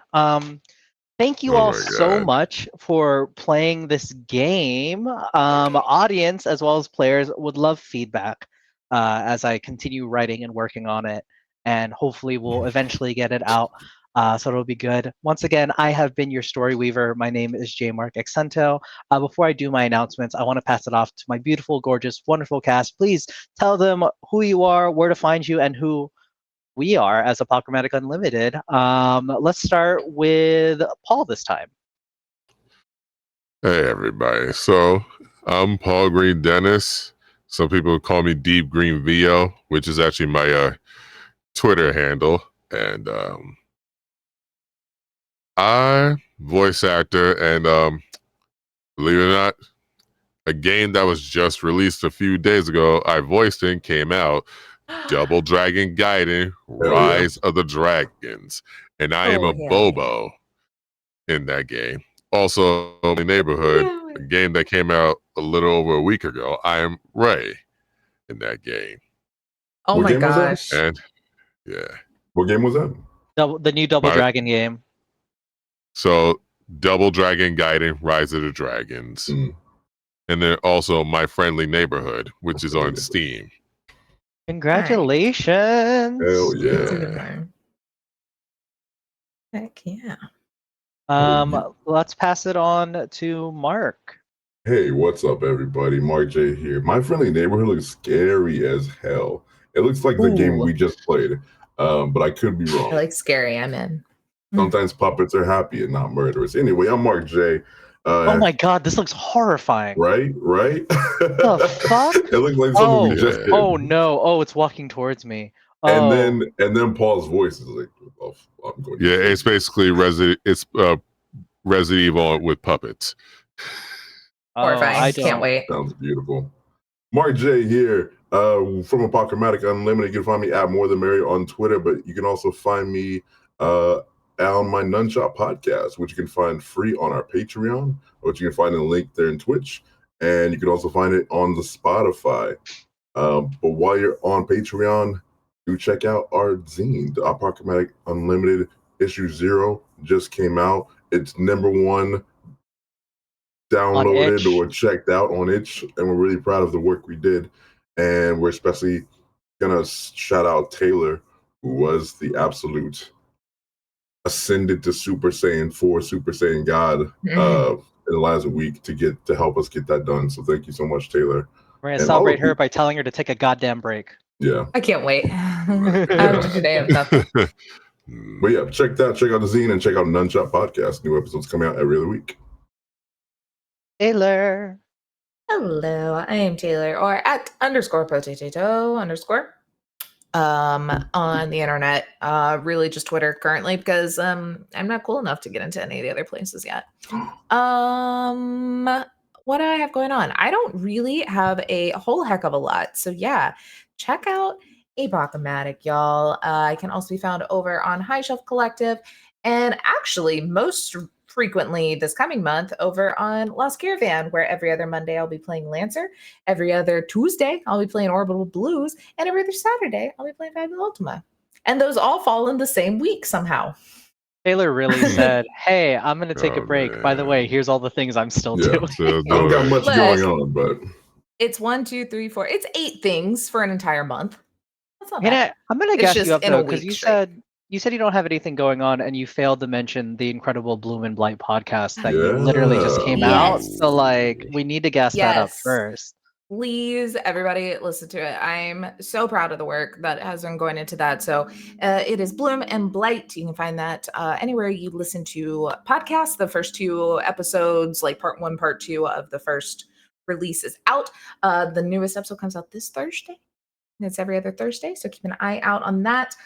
It is absolutely amazingly fun. It's Girl by Moonlight, which is an Evil Hat game. It is a Forged in the Dark game, where I am GMing the wonderful archival Dust Bunny, Kit Logan, who is on here. Logan, the GM, is part of Apochromatic Unlimited, as well as Candace the Magnificent, who is a part of Apochromatic Unlimited, are both in that as well. And in this coming episode, we will meet Candace's character, and I'm very excited because they have the coolest character I've ever seen in a game ever. Go check out the art. But it's great. It's sad. It's beautiful. It's magical. That's that. Awesome. And my loves, once again, I have been your story weaver. I am Jemarc Axinto. I am the person who developed this game, The End of the World. Holy shit. Never thought I'd say that, mainly because it's not done yet. I'm still working on it, and I would love if you are interested in playtesting it. And I'm very interested in people playtesting it who are familiar with the world of Tabletop for the End of the World. Check out the Tabletop for the End of the World podcast. And then if you look at our socials, you'll also be able to join the Discord community and tell people how excited you are. We are the only dual narrative actual play podcast in the world, meaning we're the only people dumb enough to play characters who are actors playing characters playing Dungeons and Dragons. It's a very real game of actual play, but we're playing it as our meta personas, and it's really fucking cool. Beyond that, I am a certified therapeutic game master. Stay tuned. Either the end of this year, most likely next year, I'm going to be launching opportunities to work with me, and I can run therapeutic games in which, like, hey, you want to work on your ability to build relationships, work on your anxiety, work on your self-advocacy. That's what I'm going to be doing. You can hire me for that. I am also a trauma recovery coach, and I have a masterclass coming up on Saturday. This Saturday, August 5th, from 12 p.m. Eastern to 2 p.m. Eastern, called Healing Trauma at Its Root. Tickets are only $10. If you're interested, I'd be honored to support and serve you and offer insight into what I've dedicated literally a decade of my life to. And once again, I have been here with my wonderful family at Apochromatic Unlimited. Please check out our zine. Please check out this incredible mission we have to uplift BIPOC voices in the TTRPG space for now, because we may be expanding eventually down the line. I'm talking like a year or two, because we need to get this part of our mission right first, to maybe even doing like the gaming industry or anything else. Who knows? The sky's the limit. But thank you all again so much. Connect with us again on Discord. Check us out. You can connect with me mainly on Instagram at Jemarc Axinto, and eventually maybe a YouTube channel where I'm teaching cool stuff as well. And thank you again. Thank you, thank you, thank you, thank you, thank you. This has been an absolute blast, and good night. Good Bye. night. We're gonna go raid over to Night. Lost Caravan since we were talking about them. So enjoy what they got going on. I don't think I have a thanks for watching, so I'm just gonna wave and smile until I can hit the raid now button, which is now. Goodbye.